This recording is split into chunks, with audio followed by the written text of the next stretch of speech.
wait, I haven't formed yet. Hold on, hold on, hold on. Give me a second.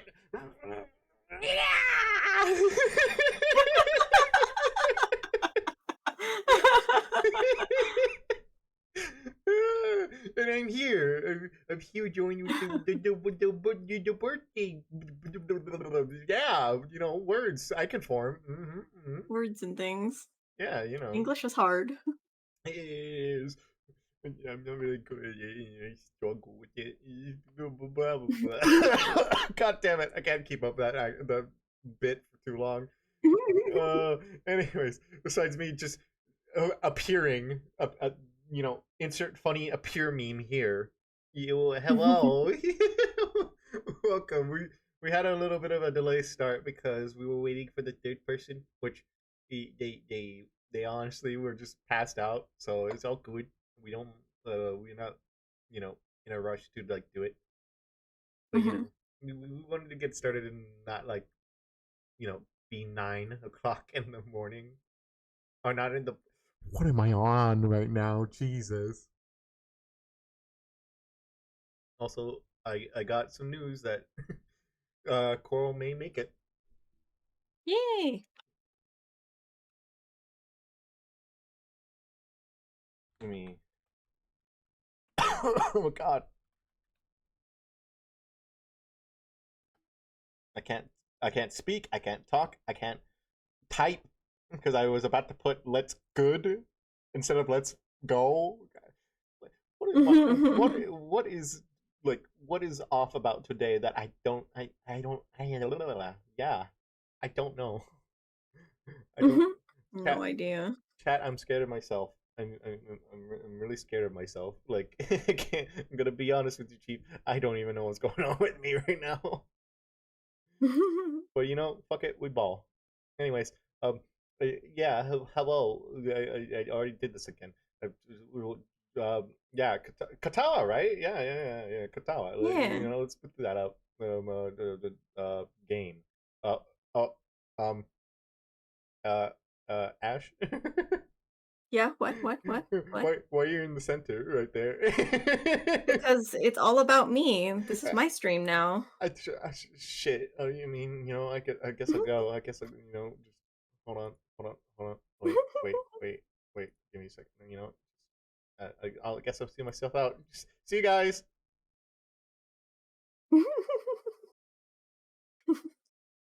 Yeah.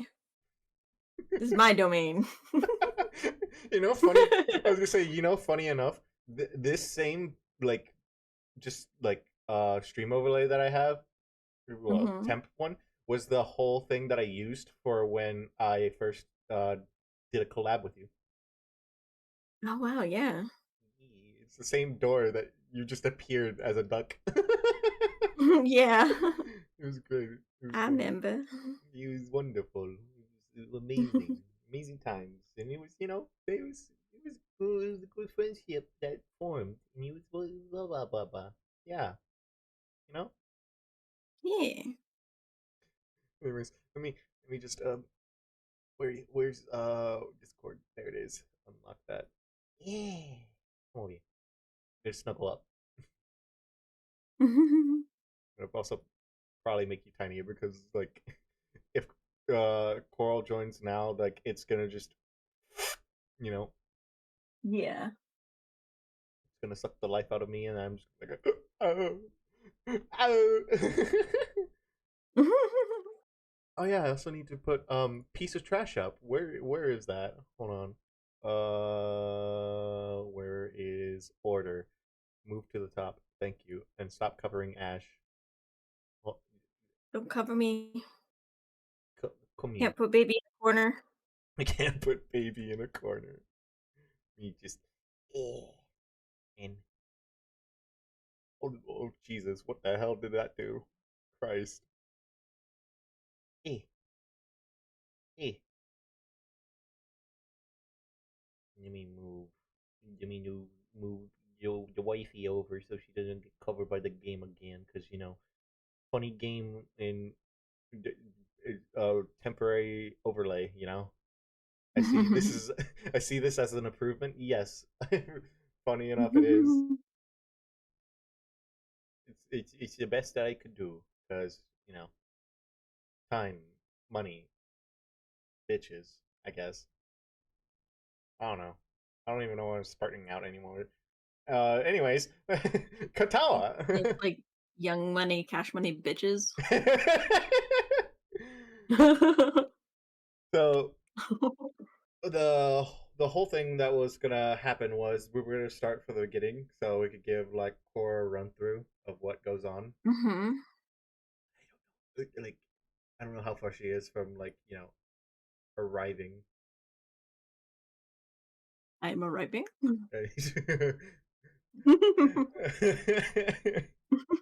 My lord. If anything, what's it called? So currently with our paths right now for the dateable waifus. If I could find them. Where the hell is it? There it is.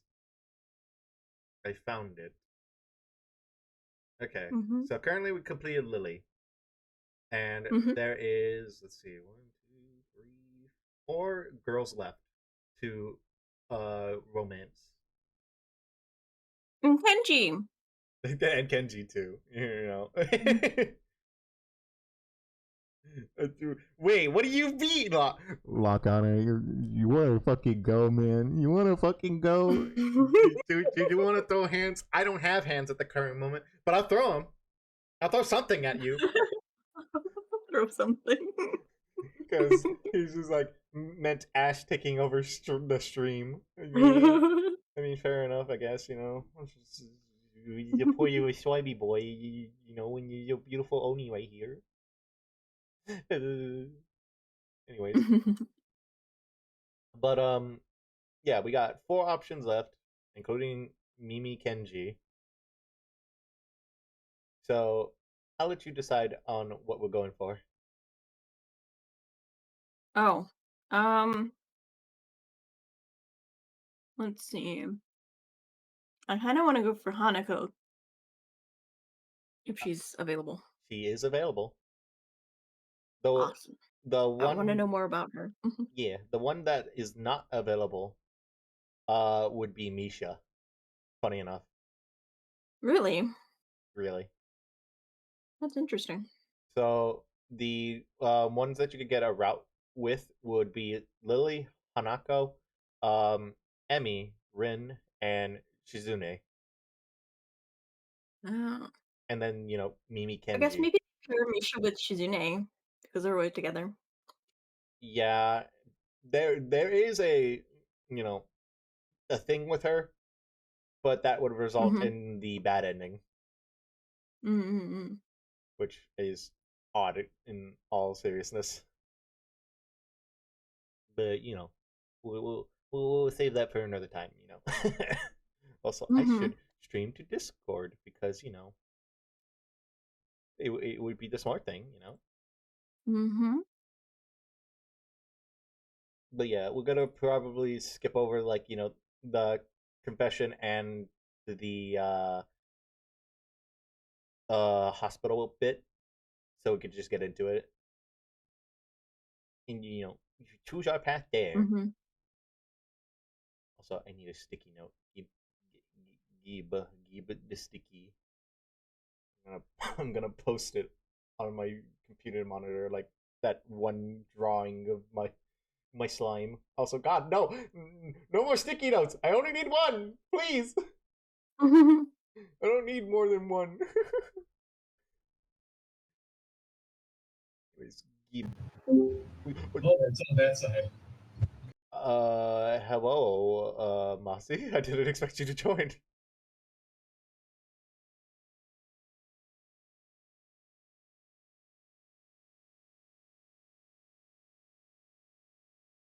I was not expecting the random appearance. I'm gonna be honest with you, Chief.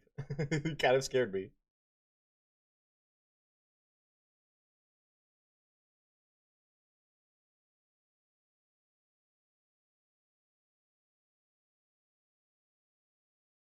Ooh.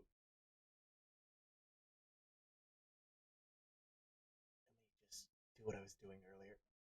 Give me all that. Copy. Uh, paste. Pasted. Yes. Did it do the thing? Okay, cool. Okay. Anyways, I'm just gonna, you know. Oh shit. Apologies. I clicked on watch stream.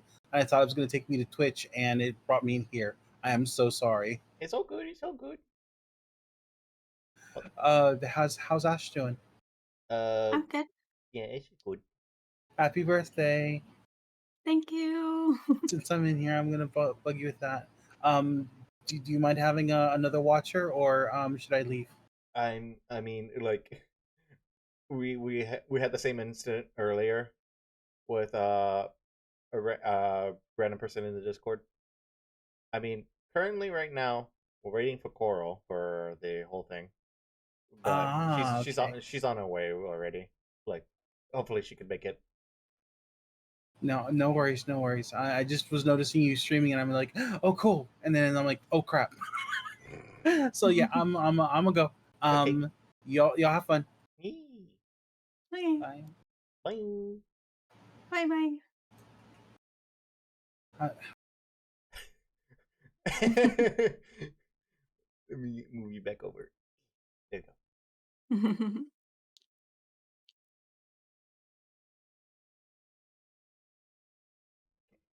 So let's just skip on over. You know, the winter. Yeah, winter confession. You know, arrhythmia. Wow.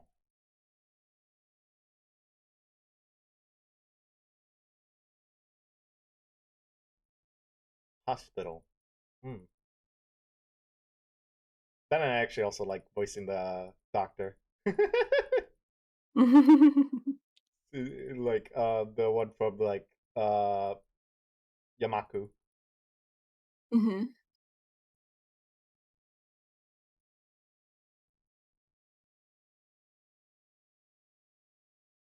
Okay. Anyways. Oh, life expectancies. Wow. Ow. Back here again? God damn it, now I Oh, there she is! Sophie! I was trying to sneak in. Hello! Hello. Made it just in time. So we could do the whole the beginning bit, you know?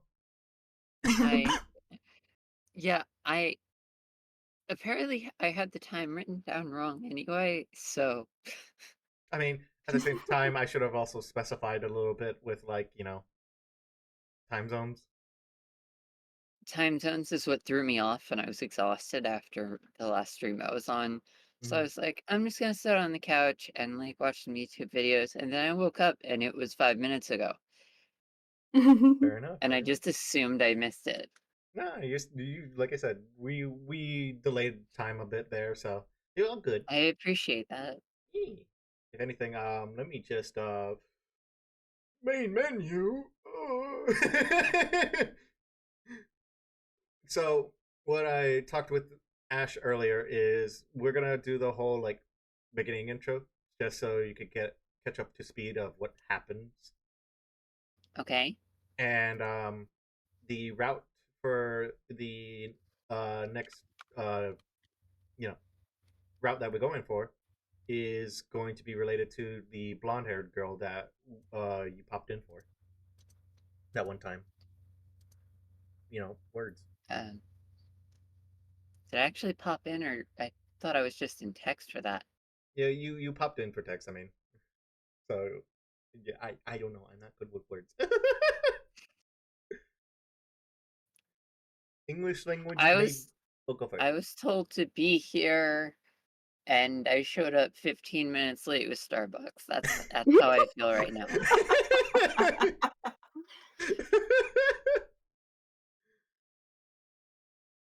Um, okay, just, I'll figure it out, or I Yeah. won't.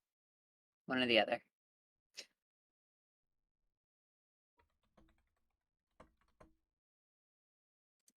Also, let me.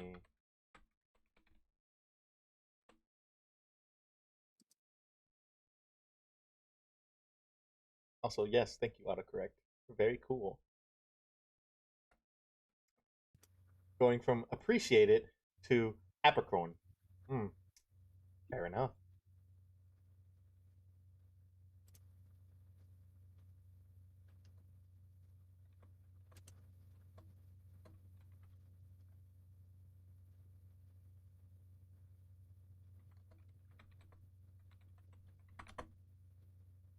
Also, hello, Eli. Welcome on in. And Mossy in the chat.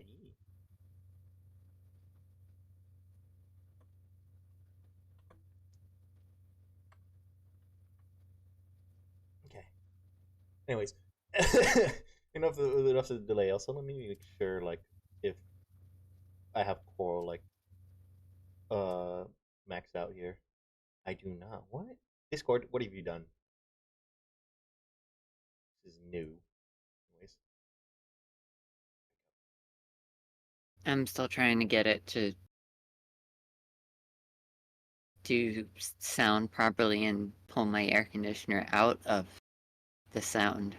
Mm-hmm. Can you hear me okay? Yeah, I can hear you loud and clear. I should hope you can hear me. It just, for some reason, Discord decided, oh hey, your fish friend. Yeah, no, we're gonna turn her to default freaking volume. And I'm like, but why? Why must you do this to me?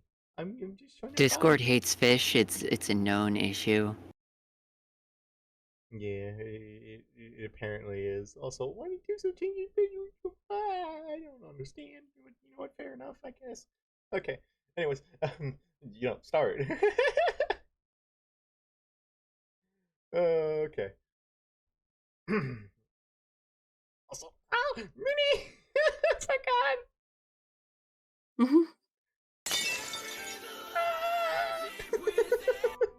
I forgot about the first redeem. No one redeemed it. Also, I forgot about the same thing again. Like last time. Pain. Put the game audio for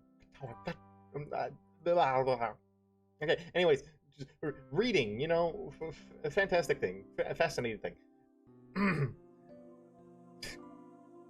God. Ah. Thank you for the hydrate, Eli. Also, I'm just gonna do this at this point. Just gonna keep the slider for Discord VC and game audios and just play desktop so everyone can just use the sound bit redeems. Okay.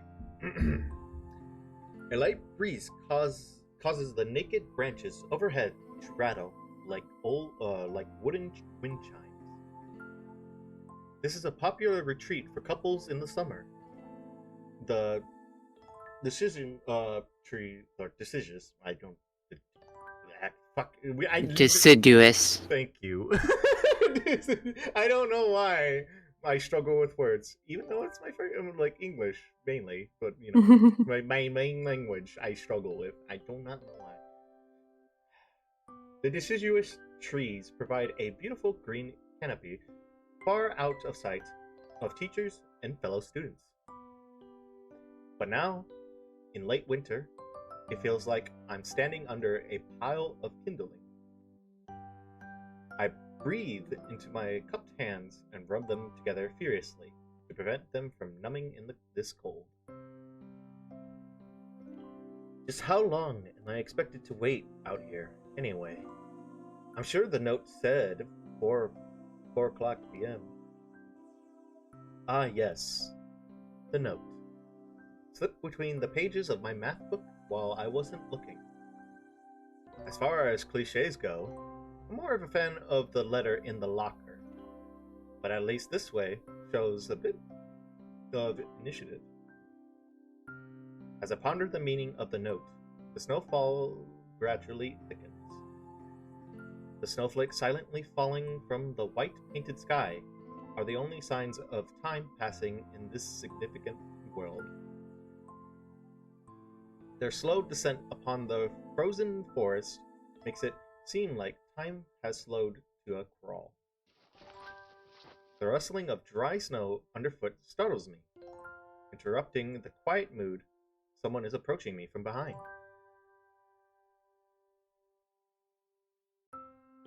Oh! Oh! um, you wanna read this, Squirrel? Oh, yeah. Isao? You came? A hesitant, barely audible question. However, I recognize the owner of that dainty voice instantly. I feel my heart skip a beat. It's a voice I've listened to hundreds of times, but never as more than an eavesdrop to a conversation. I turn to face this voice, the voice of my dreams, and my heart begins to race.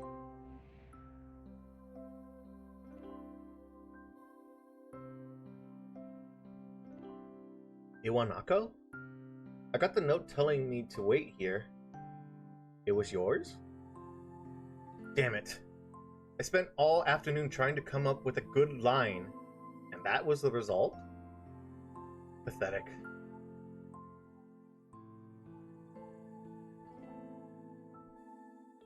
Sorry, All good. still adjusting to.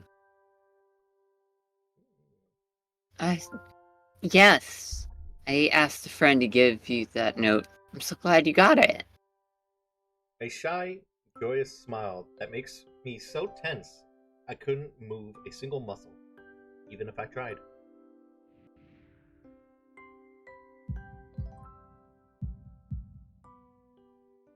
My heart is pounding now, as if it were trying to burst out from my chest and claim this girl for itself.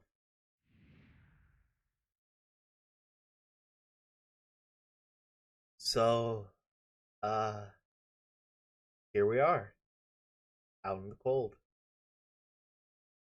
Once again, the wind stirs up the branches. The canopious noise is music to my ears. Iwanako flinches ever so softly against the gust of wind. As it passes, she rights herself as if supported by by some new confidence.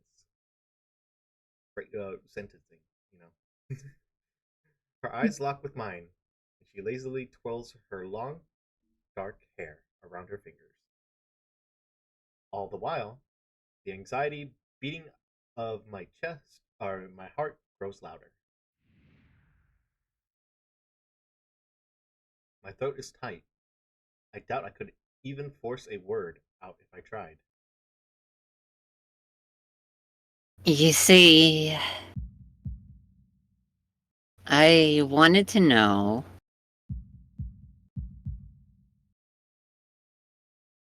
if you'd go out with me. I stand there, motionless, save for my pounding heart. I want to say something in reply, but my vocal cords feel like they've been stretched beyond the breaking point. Isao? I reach up to try to massage my throat, but this only sends spikes of blinding pain along my arms. Isao? My whole body freezes, save for my eyes, which shoot open in terror.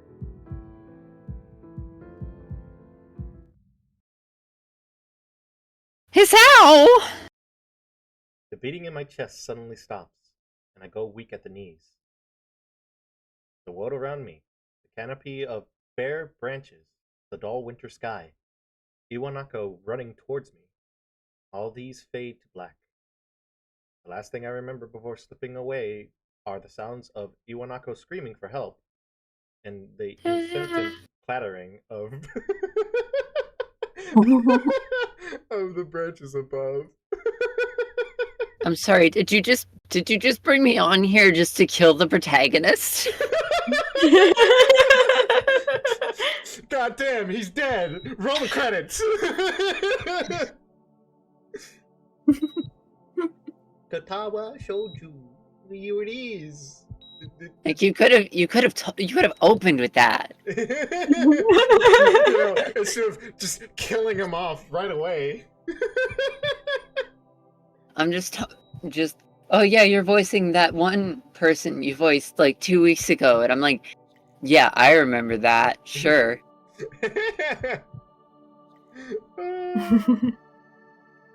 Trust me, Ash will be voicing the one that we're going for, the route.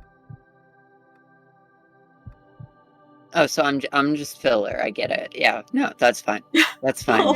No, let me kick my ego to the curb. No! No, that's not what I mean!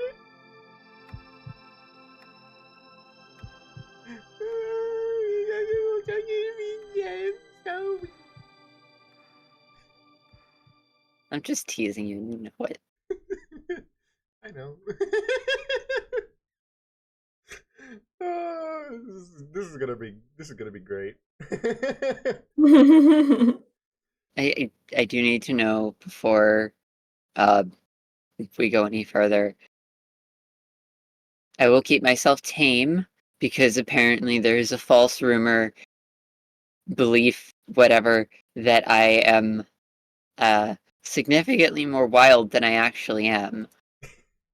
I was gonna say, I mean, you could be crazy all you want. We enjoy crazy. It's more like how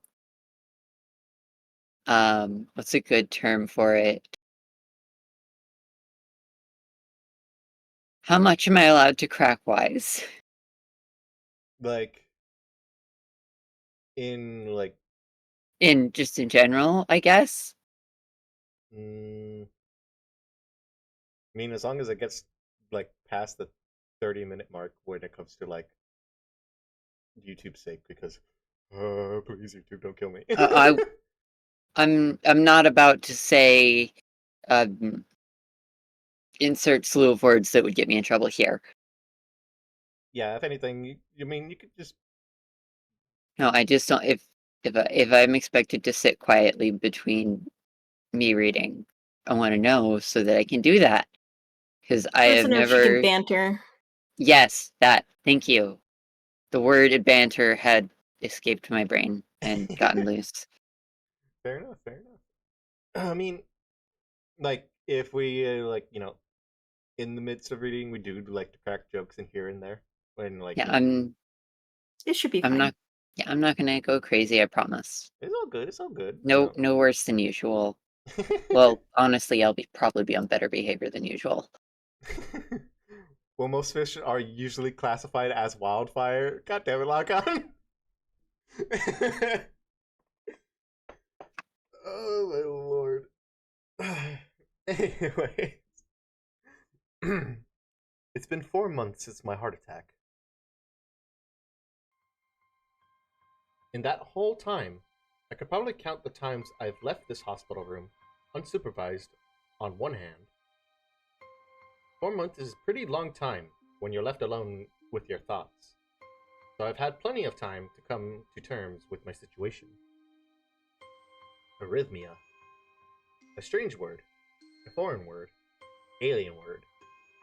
One that you don't want to be in the same room with. A rare condition. It causes the heart to act erratically and occasionally beat way too fast. It can be fatal. Apparently, I've had it for a long time. They said it was a miracle that I was able to go on so long without anything happening. Is that really a miracle? I guess it was supposed to make me feel better, more appreciative of my life.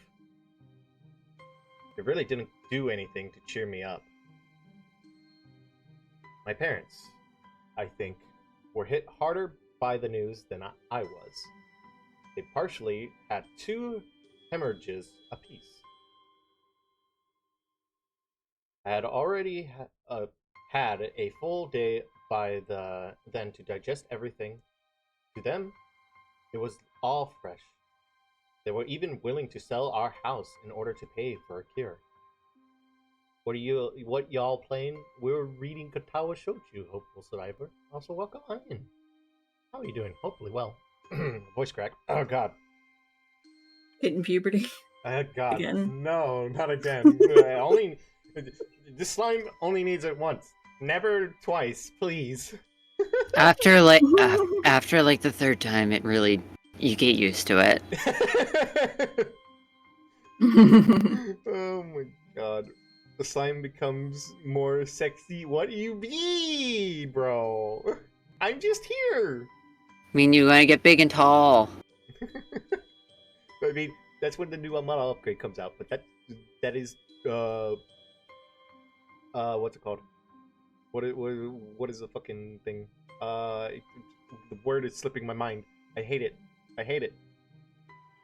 To be announced. There it is. I don't know why I struggled with that. Of course, there isn't a cure.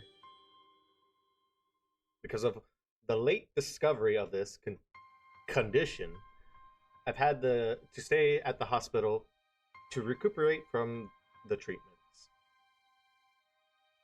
When I was first admitted, it felt as if I was missed. For about a week, my room in the ward was full of flowers, balloons, and cards. But the visitors soon dwindled, and all the get-well gifts began trickling down to nothing shortly after. I realized that the only reason I had gotten so many cards and flowers was because sending me their sympathy had been turned into a class project.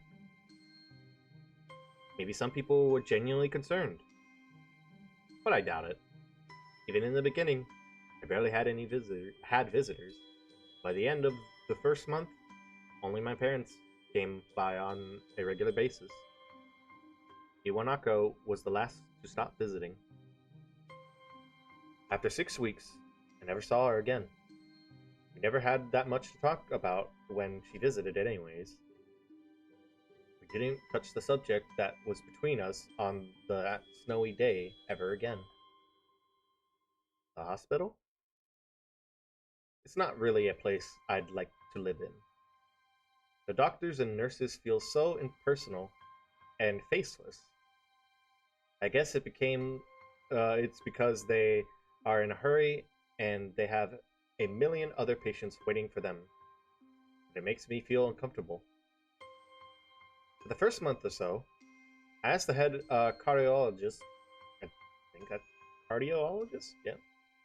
Am I saying that right? Cardiologist. Yeah. Every time I saw him, for a rough estimate of when I'd be able to leave. He never answered anything in a straightforward way, or told me to wait and see if the treatment and surgeries worked. So I idly observed the scar that those surgeries had left on my chest, slowly changing its appearance over time. Think of it as some kind of an omen. I still ask the head cardiologist about leaving, but my expectations are low enough now that I'm not disappointed anymore when I don't get a reply. The way he shuffles around the answers shows that there is at least some hope. At some point, I stopped watching TV. I don't know why. Just did. Maybe it was the wrong kind of escapism for my situation. I started reading instead. There was a small library at the hospital, although it was more like a storage room for books. I began working my way through it, one small stack at a time. After consuming them, I would go back for more. I found that Maybe you're still in the hospital because you keep eating the books. I mean, he's got to get nutrients somehow. Don't they feed him? No.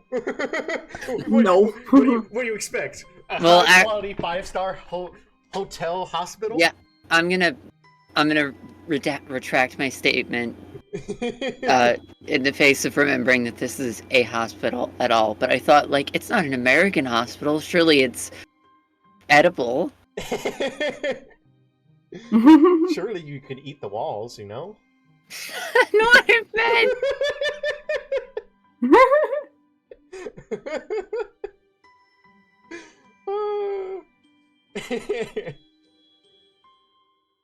I found that I liked reading, and I think I even became a bit addicted. I mean,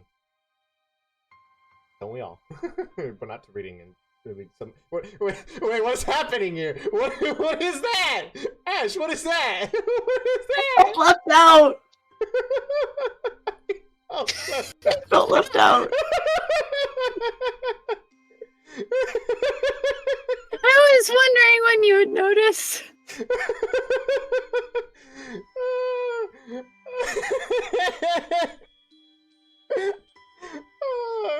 I fucking love it. I love it. I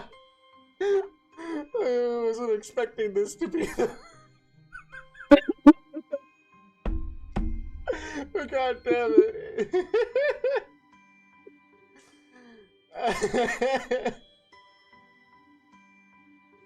Oh my lord. And it's slime stream, and we're in a jar, and something in a jar. Useless, but not for long, because I'm in a jar. Okay, that's as far as I could take that bit. Oh, this is going great. So many jars. Oh my lord. Ash, you need a lid on yours, quick. Quickly. Oh, there is a lid on it. It's silver. Oh, then you're fine. You're safe. Yeah, it blends in. Yeah. It blends in too well. Yeah, it's because it's like transparent. Fair enough. I start feeling naked without a book in my hand. And apparently, so does everyone else when it comes to having the jar. Hey, I'll have you know, I was just looking for the appropriate icon because the one I had felt really inappropriate for this stream.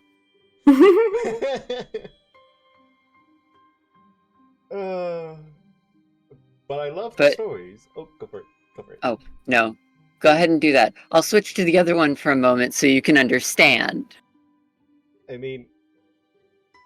No, you brought this on yourself. Keep going. I was gonna say, I already read it. I already read it, though. Keep reading! Or I'll tap the glass. Why are you gonna tap the glass? Don't tap the glass. How are you gonna tap the glass while in a jar? I'll get my people to tap the glass. I don't know. I'll do something. You have a little tink tink. Come by. That was what my life was like. The day became increasingly hard to distinguish from each other, differing only by the book I was reading and the weather outside. It felt like the time blurred into some kind of gooey mass. I was trapped inside. Time slime. Slime lore real? Ayo? Instead of moving within, a week could go by without me really noticing it. Sometimes, I'd pause in realization that I don't know what day of the week it was. But other times, all the things that surrounded me would painfully crash into my consciousness through the barrier of nonchalance I had set up for myself. The pages of my books would start to feel sharp and burning hot, and the heaviness in my chest would become so hard to bear that I had to put the book aside and just lay down for a while, looking at the ceiling as if I was going to cry. But that happened only rarely, and I couldn't even cry. Today, the doctor comes in and gives me a smile. He seems excited, but not very. It's like he is trying to make an effort to be happy on my behalf.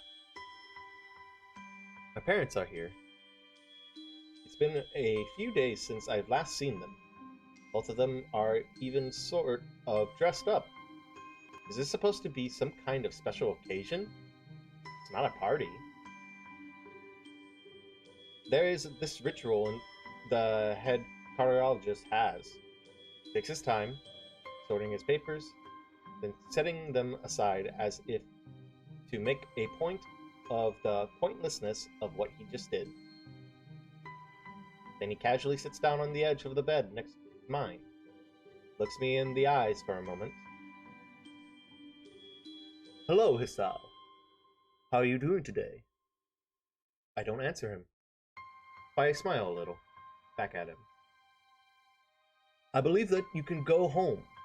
Your heart is stronger now, and with some precautions, you should be fine. We have all of your medication sorted out. I'll give your father the prescriptions. The doctor hands a sheet of paper to my dad, whose expression turns wooden as he reads it quickly. So many. I take it from his hand and take a look for myself. Feeling numb, how am I supposed to react to this? The absurdly long list of medications staring back at me from the paper seems insurmountable. They're all blending together in a sea of letters. This is where he gets his nutrients from! The letters! The words. This is insane. I have it paused, and about a third of them aren't actually medications, or they're just Side measurements. effects. Side effects and measurements. Or, yeah. Shout out to erectile dysfunction. No, trust me. Diarrhea is in there somewhere, but, the big depression, big in bold letters, which there's two of them. 5 milligrams of it. 5 milligrams of depression. Only 5? Damn. They really Yeah, skipped I go to my pharmacist and I'm like, hey, I need more than this. This is not the recommended dose the doctor told me. What are you guys doing to me? Tell us more about ED slime.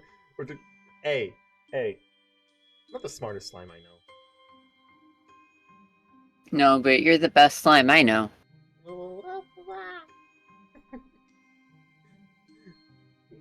Whose name is spelled like that. But I don't rank slimes.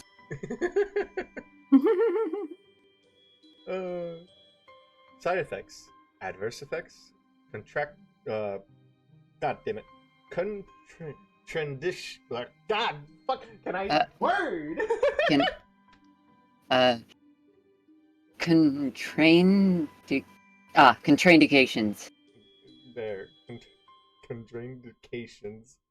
And dosages. Medications that will effectively affect each other, or are just there to cover side effects. And when you just say, like, a dual medication, instead of making me struggle with words. And dosages are listed lines after line with cold precision. I tried to read them, but it's so futile. I can't understand any of it, attempting to only make me feel sicker. All this? For the rest of my life? Every day? Depression meds? Fuck, man. I'm afraid that is the best we can do at this point. However, new medications are always being developed, so I wouldn't be surprised to see that list fade over the years. Years? What kind of confidence booster is that? I'd have felt better if he hadn't said anything at all. Also, I've spoken with your parents, and we believe that it would be best if you don't return to your old school. We told them all you're dead. Reduced to atoms. Non-existent anymore. You're dead now. What? Please, calm down, Hisao. Oh, yeah. Listen to what the doctor has to say. Calm down? The way he says it tells me he knew full well that I wouldn't like it. Am I going to be homeschooled? Whatever my concern shows, it's ignored. We all understand that your education is paramount. However, I don't think that it's wise for you to be without supervision. At least, not until we're sure that your medication is suitable. So I've spoken to your parents about a transfer. It's a school called Yamaku Academy that specializes in dealing with disabled students. Wow, that language. Wow. Yeah. But I mean, it like, they don't, like, you know, do... No, Oh, go ahead, sorry. I was gonna say, they don't, like, you know, just skimp out and just do one person. They show everyone that's there. It's no. Oh no, I meant the dealing with part. Fair Like, enough. we're just, they're gonna deal with you. I mean, we were presumably dead at this point. That is true. It's a school for ghosts. we're dead. Ooh. Disabled? What? Am I? It's a 24-hour nursing staff, and it's only a few minutes from a highly regarded general hospital. The majority of students live on the campus. Think of it as a boarding school of sorts. Boarding school. Oh, thank you. I don't know why I said boarding. Boarding school is where they send people like me. For broads. Yeah. Yeah. I'm slime. But It's designed... Oh, go for it. Oh, I was just gonna say, you invited me here. You can kick me out at any time. No. You're here to stay. It's designed to give students a degree of independence while keeping help nearby. Independence? It's a school for disabled kids. Don't try to disguise that fact. If it was really that free, there wouldn't be a 24-hour nursing staff, and you wouldn't make a hospital being nearby a selling point. No, those are actually pretty reasonable. Yeah. You do be, like, with current stuff that's happening. Like, in general, I'm like, if that... Yeah, that's... Those are actually really good qualities to have in your school where you quote-unquote deal with the disabled children. Yeah. By turning them into ghosts. And they hunt the people who go to that school that are alive. Of course, that's only if you want to go. But your mother and I really aren't really able to homeschool you.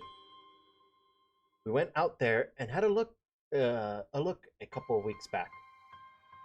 I think you'd like it. It looks like I really don't have a choice. Compared to the other heart problems, people with your condition usually tend to live long lives. You'll need a job one day, and this is a good opportunity to continue your education.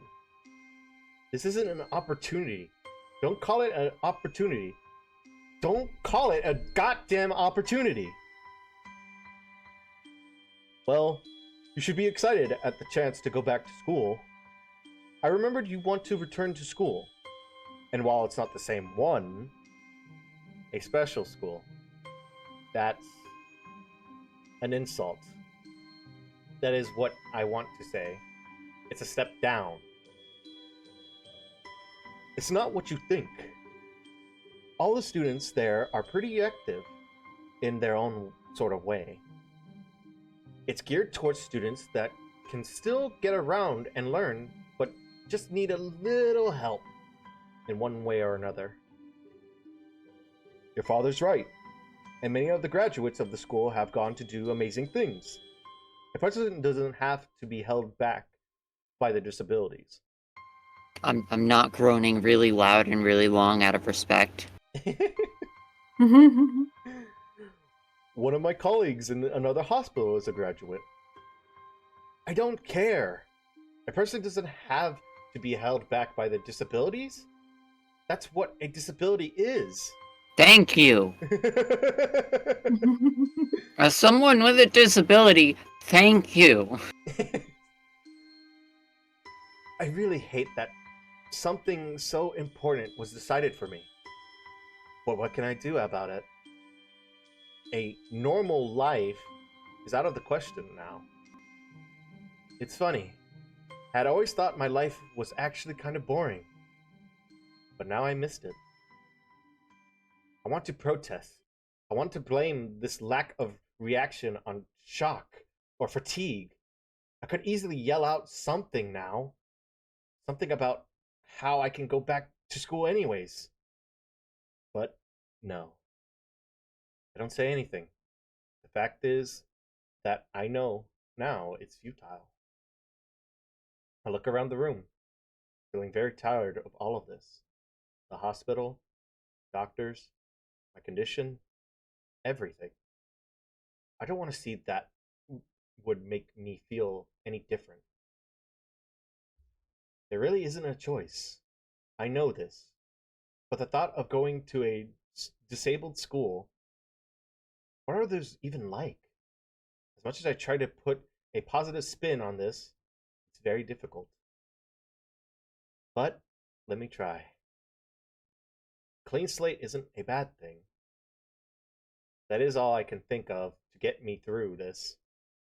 At least, I still have something. Even if it's a special school, it's something. It's a fresh start, and my life isn't over.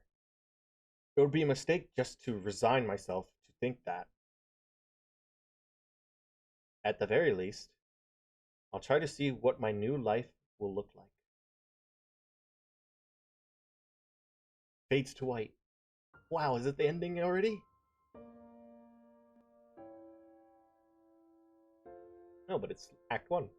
Life expectancy. Before I ruin the mood of anything serious, Mm-hmm. can you hit a refresh on my icon so I can show you what I almost walked in with? I think it's automatic. Yeah, it's automatic. Okay, so I'm back to not being in a jar. Yeah, You are you're a little scythe, Yeah, you got a little Grim cipher there. Reaper. There we go. Yeah. This was the thing where I was like, maybe I shouldn't show up to this particular thing with this. As the Grim Reaper. Yeah. I mean, as mentioned, to be fair, like there is a you know what, it's best to show it. There's this option. And even if this option is enabled, it still vividly like describes it. Yeah. So I mean, I don't think it would have been a bother. It just felt inappropriate and morbid. Oh god, he's dead. Well, time to reap his soul. That's the real reason I'm here. I'm here to reap the soul of the main protagonist. Where he at? Come on out. Where you at, though? Where you at? You look. I'm stuck in the halls of this whole school looking for this guy. And he's not even here. Anyway, back to the jar. Jargang, jargang. The gate looked far too presumptuous for what it was. In fact, gates in general seem to do that. But this one especially so. Red bricks, black wrought iron, and gray plaster assembled into a whole that didn't feel welcoming at all. I wonder if it looked like what a gate for a school should look like, but couldn't really decide. Probably no. Of course, I didn't want to get stuck on thinking about the gate for too long, so I entered through it with a brisk pace that felt surprisingly good. Moving forward feels good. I mean, it should, I guess. So I walked towards the main building of Yamaku Academy with this brisk pace. I'm alone, as my parents are taking my stuff to the dorms, and there's supposed to be someone waiting for me. Grounds are incredibly lush, filled with green.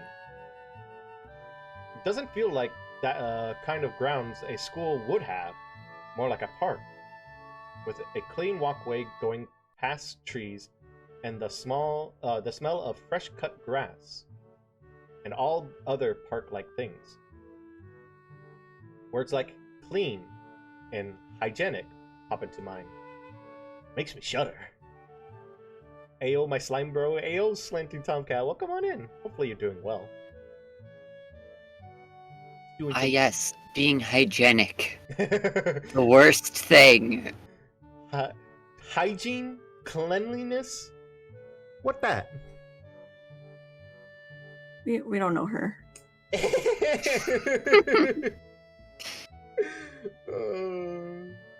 I shake them off. Yes, you shake off the cleanliness and the hygiene. Staying open-minded now.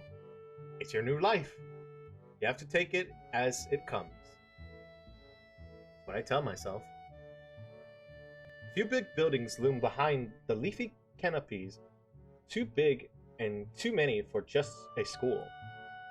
Everything seems off. It's different from what I thought I knew about school. It's an uncanny valley. Even though I was told this is my new school, in the back of my head, it doesn't feel like one. I wonder if the feeling is real or caused by my exact expectation of a school for the disabled. Speaking of that, I don't see anyone else here. It's kind of eerie, because they're dead. That's because they're either dead or it's the middle of class, bro.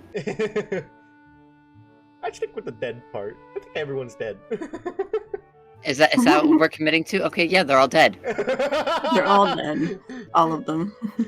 Even the main protag's parents. Dead. Dead.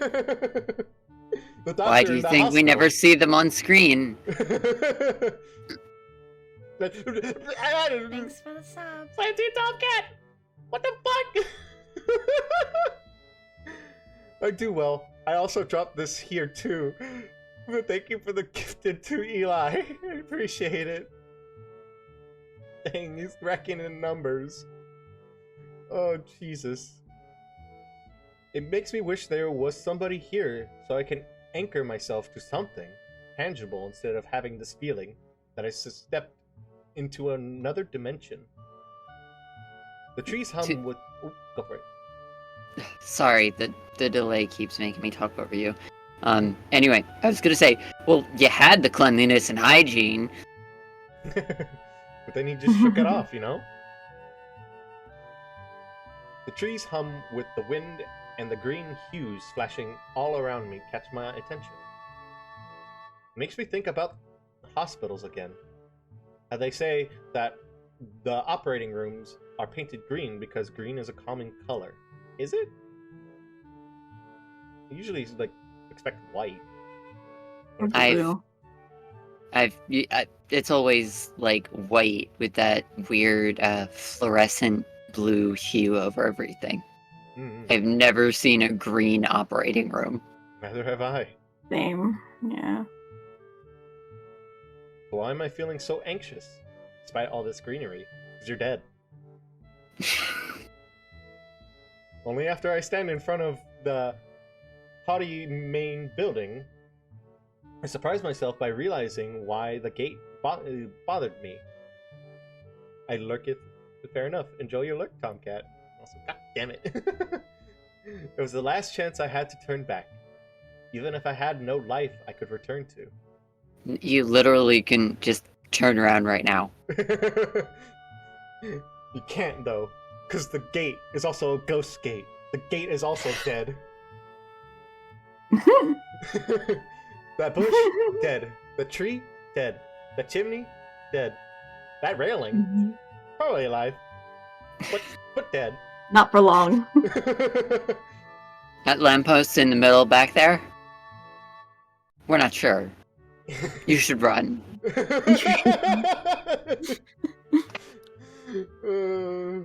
But still, after entering, there was absolutely no way I could go back anymore. Feeling nervous, and with this realization set into my mind, I opened the front door. And this protagonist is very decisive about everything. Just everything's a commitment. Well, fuck it, we ball. Fuck it, we ball. Just, I could leave right now. But fuck it, we ball. A tall man with a bad posture notices me as I enter. We're the only people in the lobby, so it's only logical. You must be... Nikki? Nakai. So you are. Excellent. I'm your homeroom teacher and science teacher. My name is Matao. Welcome. We exchange a handshake that is neither firm nor sloppy. He looks at his watch. Perhaps you've heard of my son Thomas. There's also someone who is also a tank engine. I don't know why, but he also exists. The head nurse asked you for a brief check-in visit, but there's no time for that now. You spent too long standing outside. As the protagonist who apparently decides everything for themselves. Oh, I should go later? Yes. Afternoon is probably fine. We should get going and introduce you to the rest of the class. They're waiting already. Waiting for me? I don't really like being the center of attention, but I guess it's inevitable in this situation like this. Somehow, not knowing what is waiting for me makes me feel really nervous. Thinking of this, I almost missed what the teacher is saying. Do you want to introduce yourself to the class? Hell no. I mean, we answered with why last time. I don't know why, yeah, of course is checked, but... change it up, Yeah, of course. Yeah, sure. I mean, isn't that normal? Of course, but not everyone likes to be the center of attention. I'm probably one of those people, but I guess I should be the one to give the first impression of myself. Right. But it's no problem. Let's go then. My heart is pounding in my chest, and it keeps me thinking about my condition as I follow the teacher up the stairs. The third door down the third floor corridor is marked as the classroom for class 3-3. Matao opens the door and enters. Good morning, everyone. Sorry I'm late again. This little bitch wouldn't get out of the lawn. Man didn't even know he was dead. Like, could you believe that? Kind of cringe, I'm gonna be honest. I hesitate for a split second at the door. Hesitating very decisively. Freezing on the spot, decisively. Get a grip. This is a big step, I know that. But there isn't any point to worry so much about it. At least, not this soon. I follow the teacher into the classroom and look around. Partly so I wouldn't have to meet the curious gazes of my new classmates. It's pretty spacious. The ceiling is unusually high, and there's a lot of space left over around in between the desks. An entire wall taken up by blackboards and the high, old-fashioned windows only make it seem larger. The students' desks are just standard wooden desks with a shelf underneath, for books and wooden chairs with metal frames. Simple and efficient. I mean, in all honesty, there doesn't look like to be a compartment there in any of those desks. Yeah. Yeah. I stopped walking in front of the classroom and faced the other students. They all looked normal, like students in any other school. But then, why would they be here? They're probably like me and have something wrong with them. Only, it's just not immediately obvious. Then I noticed one of the girls seems to be missing the thumb of her right hand. It's a little jarring. Despite They make you go to special school for that? apparently. Also, the fully grown adult?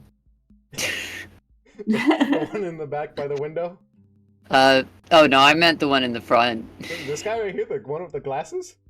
Yeah, like if you Yeah. told me he was the teacher, I'd be like, yeah, that makes sense. He looks like it. Or the girl next to him with no mouth. At least on my screen. She's got like a little like dot. Little dot for a mouth, yeah. Oh, dot mouth, yeah. Oh, I'm Though- so sorry. I'm being insensitive. Though, I mean, I don't think you've noticed the other things that are with her right now. No, I just wasn't being a bitch about it. But she's got prosthetic legs and she's missing her left hand or left arm. Yeah, I wasn't being a bitch about that. Despite the natural tendencies to listen when someone's talking about you, I tune out the teacher's speech halfway through while he introduces me to the class. I notice a flash of dark hair and see that someone is looking at me. A girl with really long, straight hair that is pretty eye-catching. As she sees me looking back at her, covers her face with her hands as if it were make her invisible. That only works on living people. Yeah, everyone's dead, so they can see right through you. There's one boy with a cane leaning against the locker at the rear of the class. It's weird seeing someone so young with a cane. Another girl seems to be making some weird hand motion. Sign language? She peers at me over the rim of her glasses and goes back to whatever she's doing. She's kind of cute. So is the cheery-looking girl with pink hair sitting next to her. She's really hard to miss. I don't know how I didn't notice her the moment I walked in. Please, welcome our newest classmate. He claps his hands, and so does everyone else, except one girl in the first row who has only one hand. I cringe a little, but hide it by bowing in thanks for this applause I did not deserve. Collective silence tells me that I should open my mouth now. Ah! Ah! Is he all good? I don't know. He was just standing at the front of the gate when I saw him. So, I'm Hasao Nakai. And after that, my hobbies are reading and soccer. I hope to get along well with everyone, even though I'm a new student. And after that, being so boring. This is exactly like every self-introduction ever. I should say something more exciting. I end up saying nothing. The teacher picks up from there. Everyone seems to be satisfied, even with what little I said. Though, a few girls are whispering to each other, throwing glances at me. Could have gone worse. I listen to the teacher as he drones about getting along while letting my gaze sweep across the classroom. Everyone seems to be listening to him intently, and when he's done, they clap their hands again, which feels like a weird thing to do. The first girl claps on this round with her one hand against her other wrist that ends in in a bandage stump. It makes me feel a little bad. See, you were being rude earlier, and she took it personal. Oh, you be too. We're going to be doing some group work today, so that'll give you a chance to talk with everyone. Is that okay with you? Yeah, it's fine with me. I guess. I guess I'll do it. Fuck. That's good. You can work with Hakamichi. She is the class representative. She can explain anything you might want to know. And who else would be able to do that better, right? How could I know? The teacher passes out the day's assignment and announces that we'll be working in groups of 3. It hits me that I don't Thanks know for the who. sub. Jesus! Why are you speaking to me in Spanish, Mr. Whale? What is that? Also, thank you for the 8-month free sub. Jesus. Oh my lord. It hits me that I don't know who Hakamichi is. Slow, the teacher seems to catch my helpless expression. I'm sorry, I just parsed what you what the message was. Oh my god. Oh, right. Hakamichi is right there. Suzune Hakamichi. As he calls out her name, the cute, bubbly-looking girl with bright pink hair and gold eyes waves her hand at me. I take a seat next to her by the window. Hey, I guess you're Hakamichi, right? It's nice to meet you.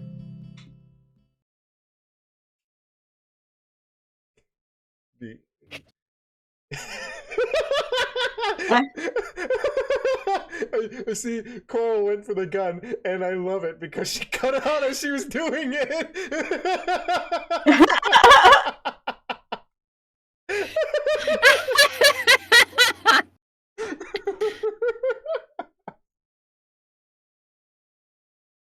What? I'm caught off guard by her laughter.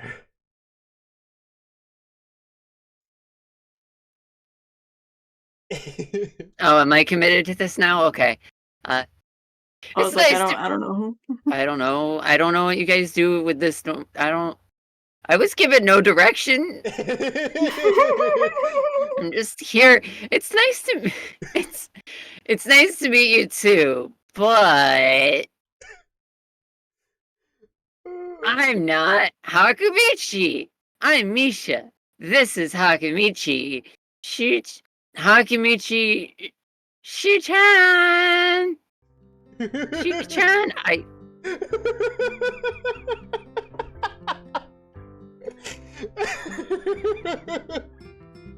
You always gotta expect the unexpected. Also, Whale, what are you doing? Why are you just speaking Spanish? I don't understand. I'm confused. Would you like me to elucidate you on the joke? Go for it. The first message says, "I'm writing this in Spanish just to upset you." God damn Or it. something along those lines. And then it gives just, and other stuff is just to upset me even more. Oh yeah, no, it's like, how you doing? My Spanish is too rusty to read the rest of it. Fair enough. Oh my god. Giggling. Oh, they have a question. What is that question? I don't know. I don't know. It's wait. All I know is pregante and I Ferdinand. what do you Why are you in a bottle? I don't know. I just am. Wow, you can't just ask people that. God. So insensitive. The bottles. God. Giggling, Misha points to the girl next to her, the one I saw using sign language before. It looks like she has been staring at me this whole entire time.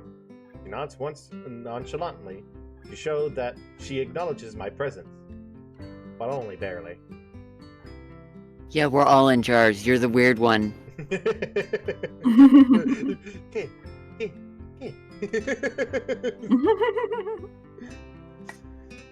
She has short, yet carefully, neatly brushed hair, a pair of overall-shaped glasses, balanced on the tip of a dainty nose, dark blue eyes that seem to alternate every few seconds between analytical and slightly bored.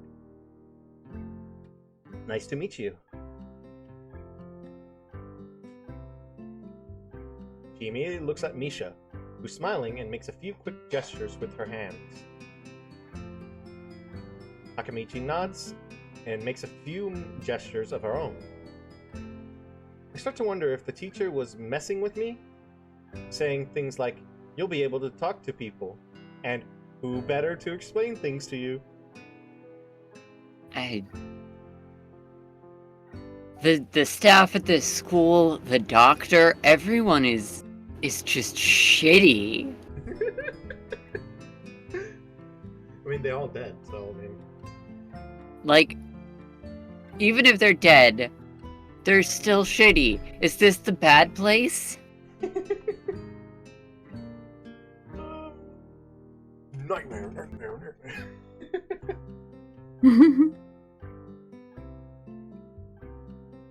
Oh, right, sorry. I can see you're a little confused, right? Right? But I understand why you would think I was Shi-chan. Shi-chan is deaf, so I'm the person who translates things back and forth for her. I'm like an interpreter. She says it's nice to meet you too.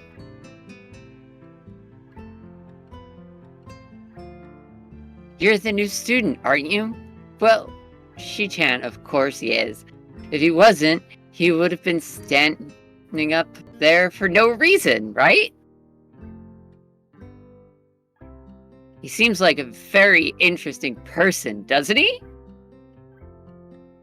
We knew there was going to be a new student, but we didn't know you would be here today so soon. Hee-chan, right? Hee-chan? Yep, it fits, doesn't it? Did I say it out loud? It's just a surprise.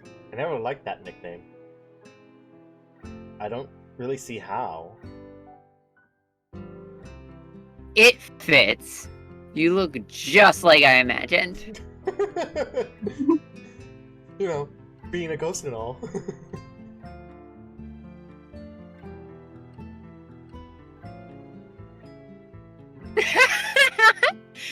Yeah, you look just like a Hee-chan. God damn it. If I'm fucking up these pronunciations, please tell me. I mean, doing good so far. I think you're good. Yeah. I'm the one who's fucking up everything. Oh, you're doing fantastic. I wonder why everyone seems to think so. Akamichi taps her finger on the desk to get Misha's attention. They gesture back and forth to get each other excitingly, their hands in a blur. Misha seems a little overwhelmed.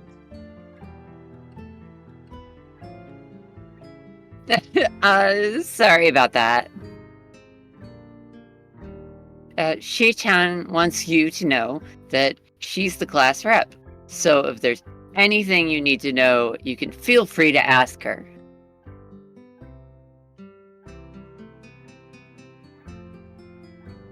Do you like the school so far? We can show you around a little if you haven't had the time to walk around and familiarize yourself with it.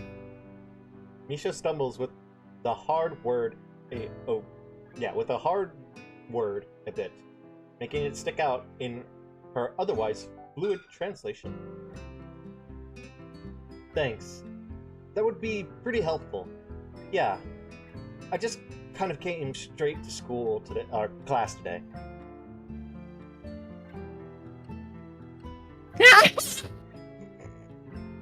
I love it. I love it.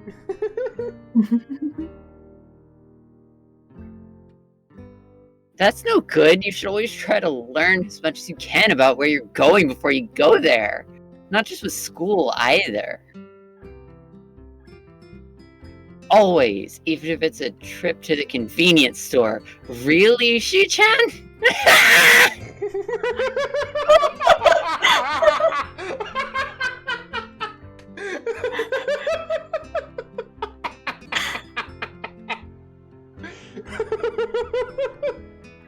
I'm gonna destroy my throat doing that, but I don't care.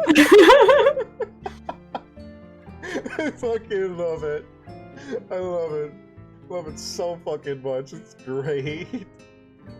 Always. Oh, wait, no, it's the same line. I looked away for a second. I thought it was a different line. It's all good. It's all good. we make that mistake sometimes. You're all good.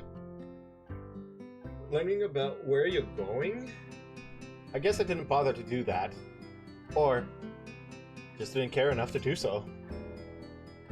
I didn't look forward to this, even if I committed myself to going along with it half-assedly. But anyways, I don't say anything. Misha signed something that ends in a shrug. What was that about? What was that? Seems like it was about me. I feel like slumming over my seat. Both of them are smiling, but that shrug hits me unexpectedly deep. You look down. Are you okay?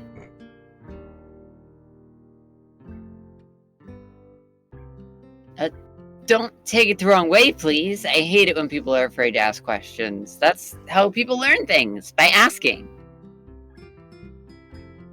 Asking for help is perfectly normal, as much as needing help. Stop looking like you just failed a test. But I did!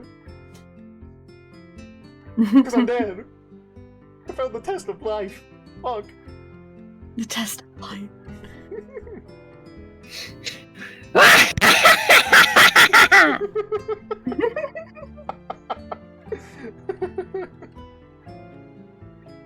Alright.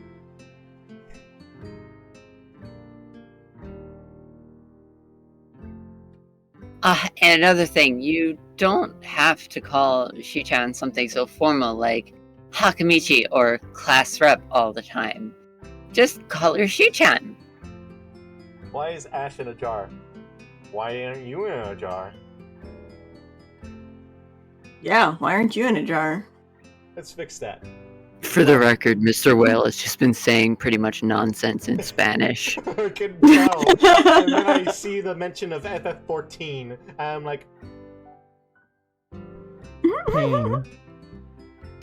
Pain. Pain Pecco.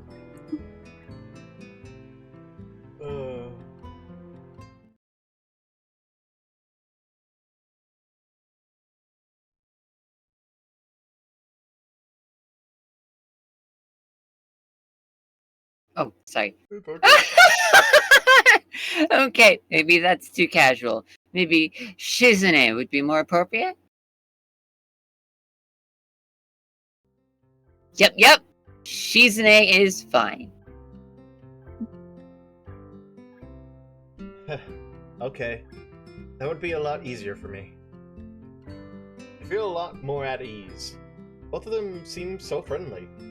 So I feel like an idiot for being so apprehensive earlier. Especially about Shizune, who I assumed would be all business. Well, she still seems like that. Just less so, I guess.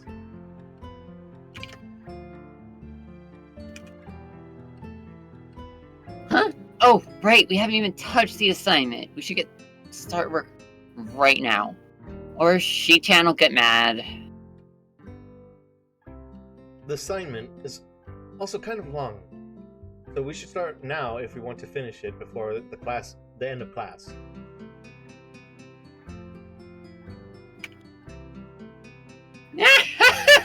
Yeah, that too. Shizune glares at the at the two of us impatiently. I don't know. I don't need to know sign language to understand that. Okay, okay. I get the message.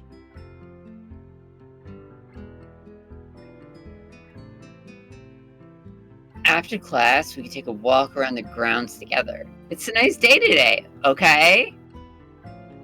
The assignment is actually very challenging to get through, combining aspects of being both difficult and unnecessarily long.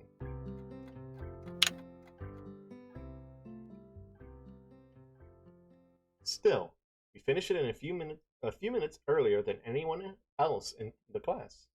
Despite our late start, Shizune and Misha are really capable.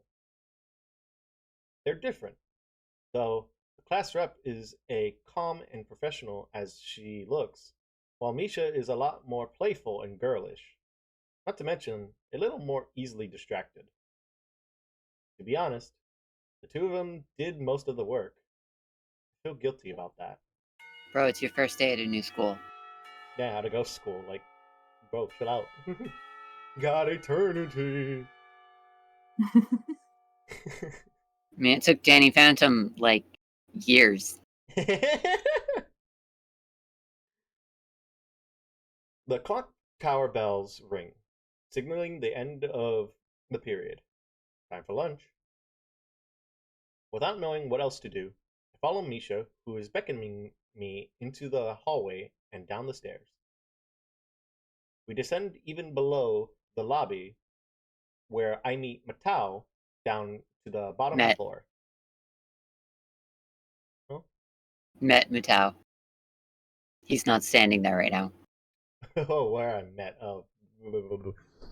Thank you. Or maybe he is! It's ghost school! Oh, he's coming through the ceiling! Oh no. Just like everything in this school, the cafeteria seems too spacious and oddly modern, in contrast to the classic exterior. Its big windows open to the courtyard, towards the main gate. It's the cafeteria! Her enthusiastic statement of the obvious makes people around us stare, but Misha doesn't seem to care, so we proceed to the line. There's a rather long list of menu options, which seems great until I realize that many of them are to accommodate students who need special diets. How nice. It almost feels like I'm back at the hospital, eating portions measured with scientific precision to meet the needs of the patients. Again, this is a good thing. I pick something at random. I follow Shizune to the table, sitting opposite of her. As I nibble indifferently at the food I'd rather not eat, Misha pokes me in the side to get my attention, and points to Shizune.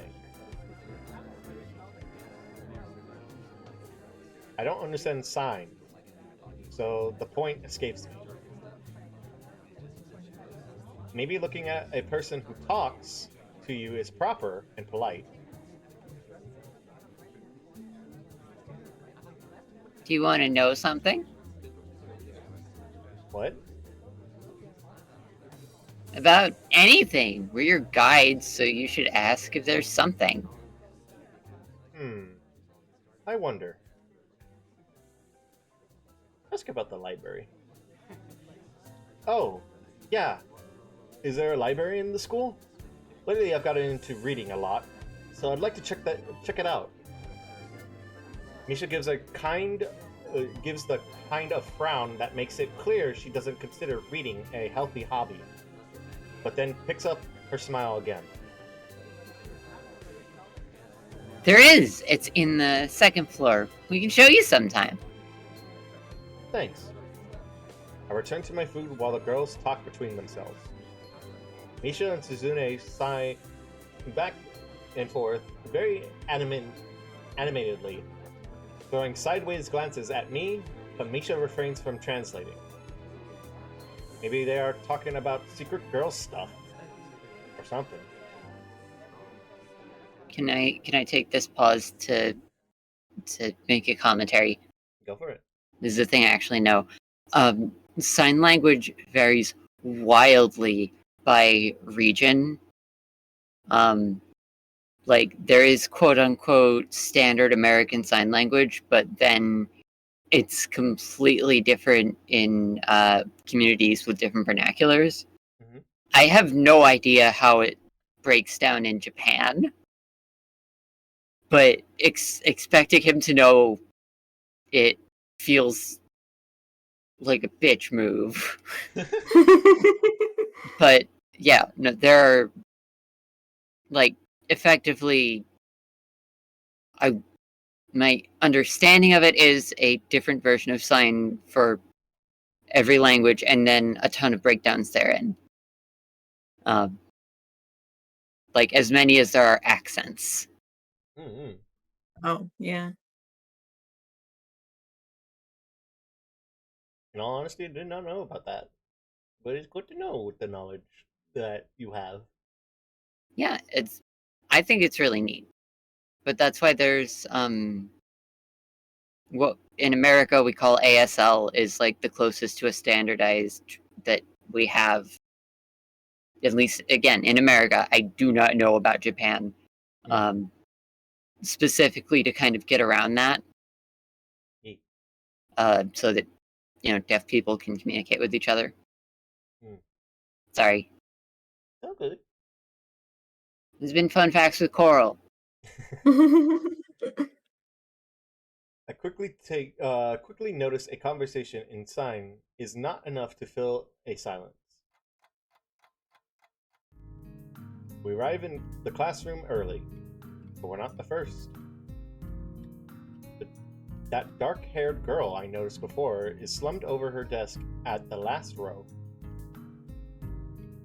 She jumps a little when Misha crashes into the room with the elegance of a rhino. She shrieks deep into her seat, shrinks deeper into her seat. I can feel her tensions all the way from here, as if she were slowly turning into stone just from our presence. Misha and Shizune either don't notice or don't mind it, as they walk directly past her to their seats and begin to converse.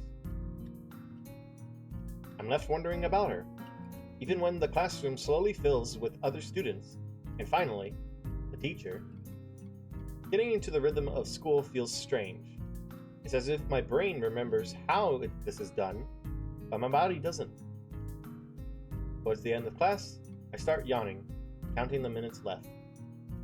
I shouldn't be this tired on my first day of school. Maybe it's the long time spent in the hospital that made me like this. I'm even feeling physically weak and lifeless. 'Cause you're dead, bro. Before long, the final bell rings. School is finally over for the day. Besides me, Misha and Shizune are having a short conversation. After a bit of deliberation, Misha turns to me.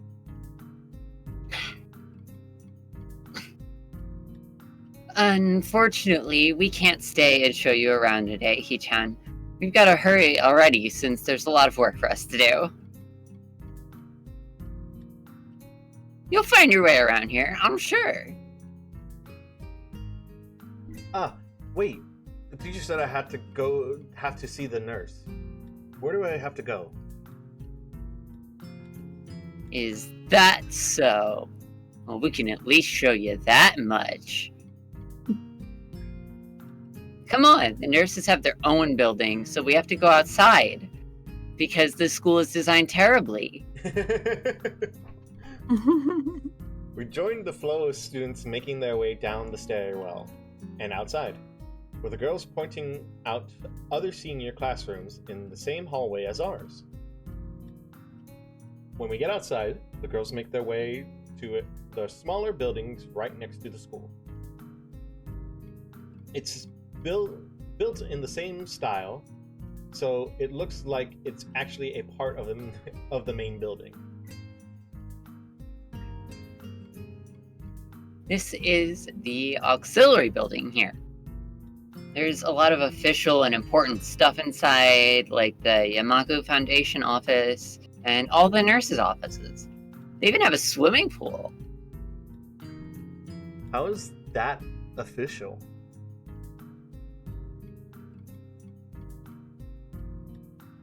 Don't be silly, it's for physical therapy, of course.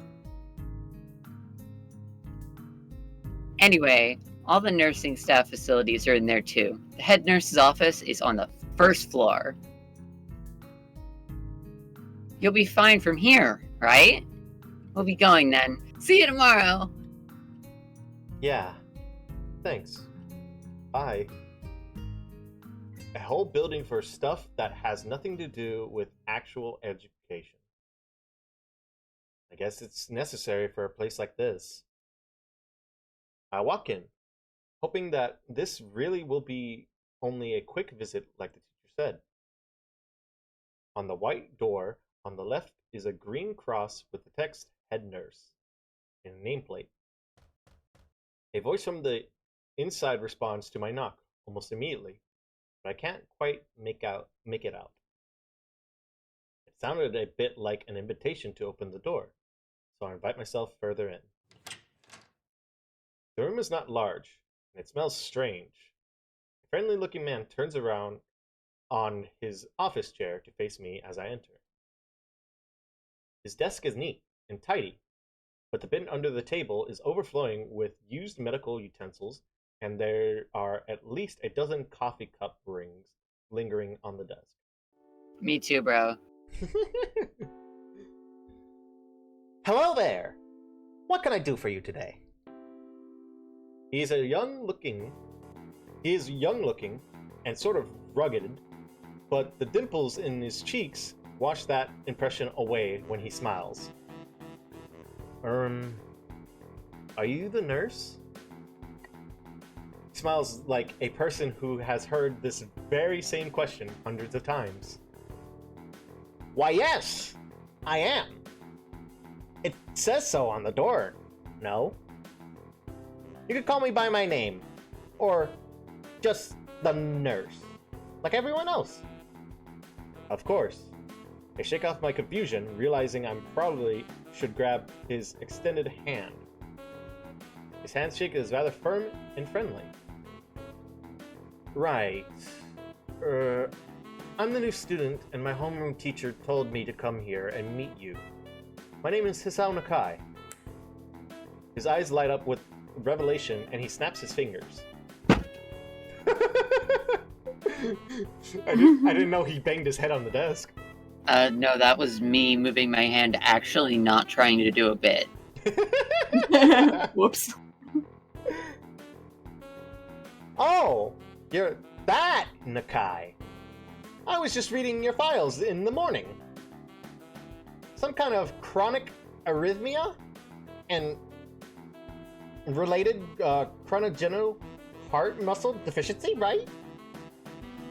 He gestures me to sit down in a vacant armchair in front of his desk. Yes. Good. Well, you've probably been briefed about the school enough, so I'll just go over this quickly. No one has really shared any useful information. Pretty much. It's just like, hey, what you doing out there? You know, standing there like an NPC. They made the deaf girl explain where the physical therapy stuff is.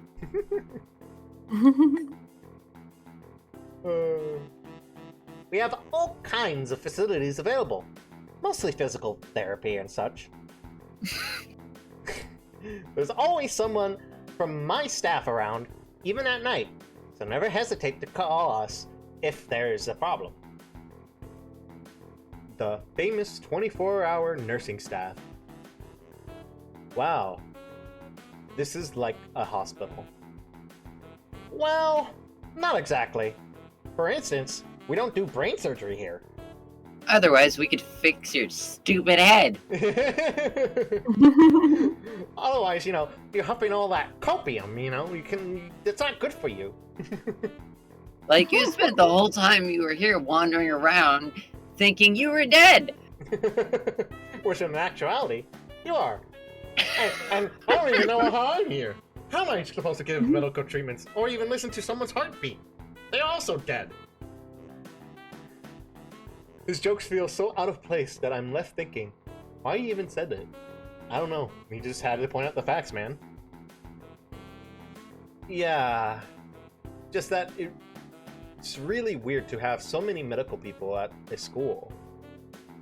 They'll get used to it. I'm not so sure of that, but I don't let the nurse know it. Now, let me just look and find your file again. While he searches for something from his computer and shuffles stacks of paper around, I let my gaze wander around the room. It's the of generic. Epitome. Epitome? No, I do. Thank you. I cannot fucking read.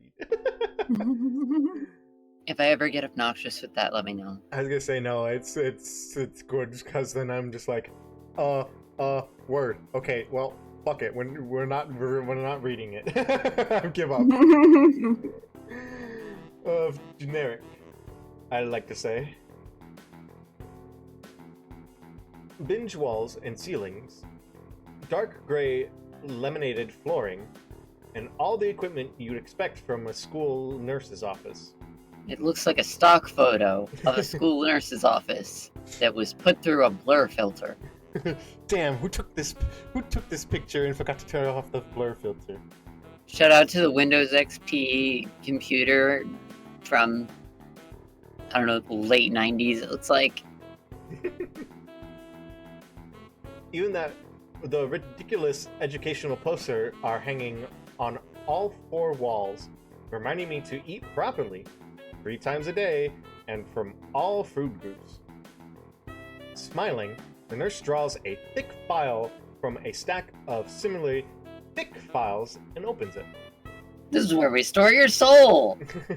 Your soul and your death certificate. I mean, the condition, you know, because you're alive and well, yeah. So, you already have medication for the arrhythmia. Just remember to take your pills every morning and evening, or it won't be much help. Apart from that, do you do any sports? Rash stuff like, I don't know, boxing? You wanna go around, kid?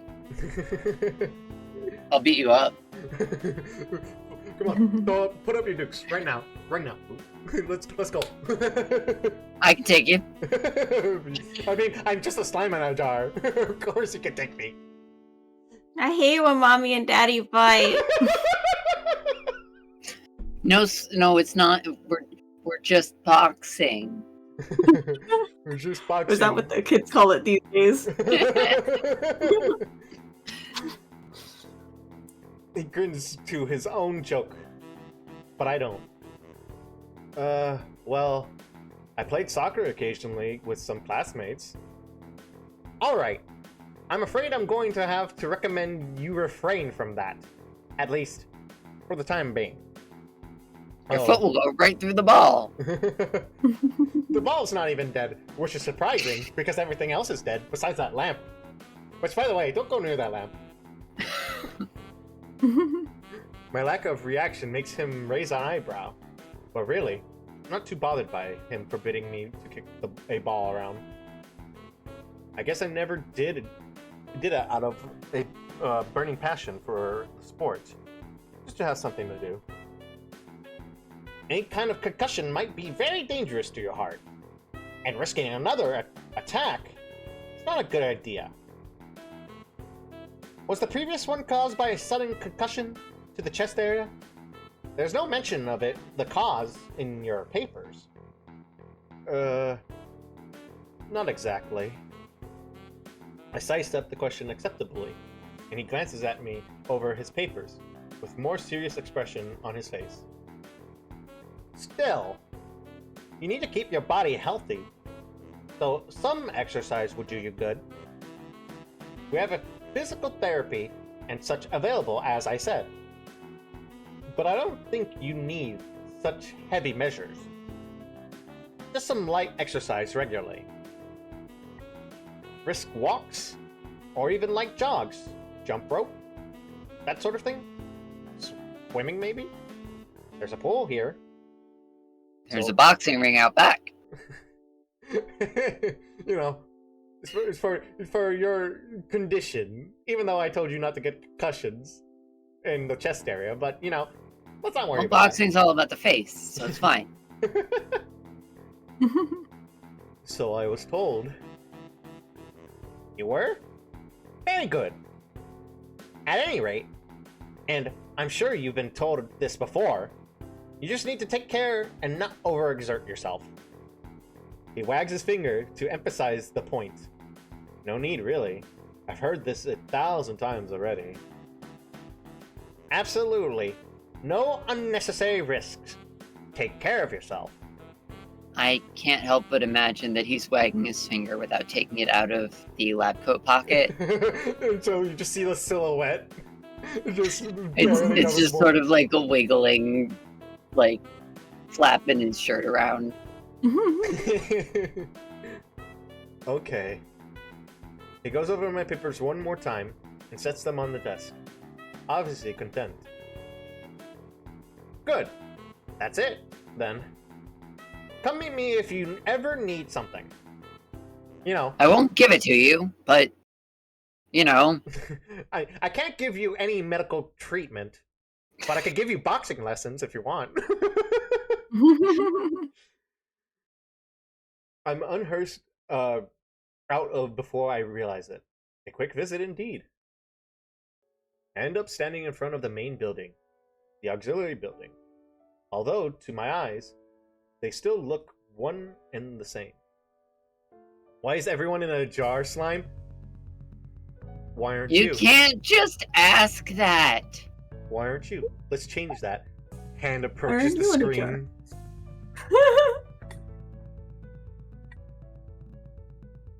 I just fucking did. Well, You there's can't your just answer. ask people why they're in jars. You can't. Well, there's your ask answer. Why aren't you? Grabby hands. that. Creepy hands. I can ask what I damn well fucking please. Still, why aren't you in a jar? Like, God. Read the room, Aaron.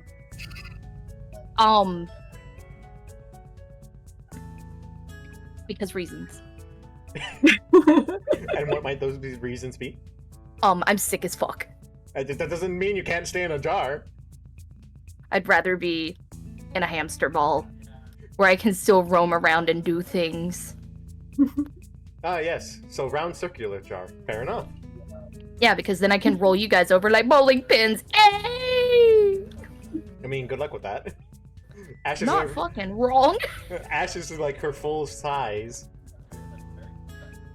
Well, you know, if we're talking about IRL, Ash literally has like 2 inches on me.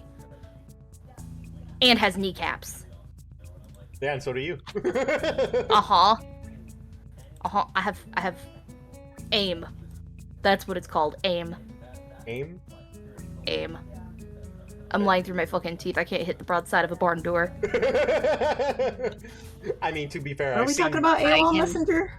I can be in a bag if that helps you in your Focus hatred your of jarred people.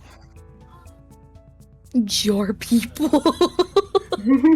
I love how Lock-On comments and says, "Oh no, a non-jarred one has arrived. Get in the jar machine." Ice. You are not sending me to the canning factory. I refuse. Too late, you're I already here. cannot be contained. Quick, grab her. It's like $1.99 at Walmart. You don't need a factory. Because, reasons. So yeah, we don't need a factory. I don't have this thing that's right behind me. Listen, I'm the whole buffet. You're gonna need an army. So 2 jars. Jars. 2 jars taped together. Fair. Okay, we got this. Like the God soda damn. bottle tornado thing. Oh my god. Oh no, so I originally came in here to tell you a bad dad joke. I mean, shoot. I have to. Okay, so what do the movies Titanic and The Sixth Sense all have in common? They all died? I see dead people.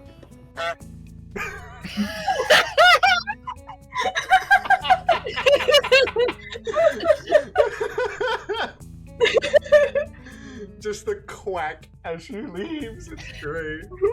Also, God damn it, Slacky Tomcat! Just as she appears.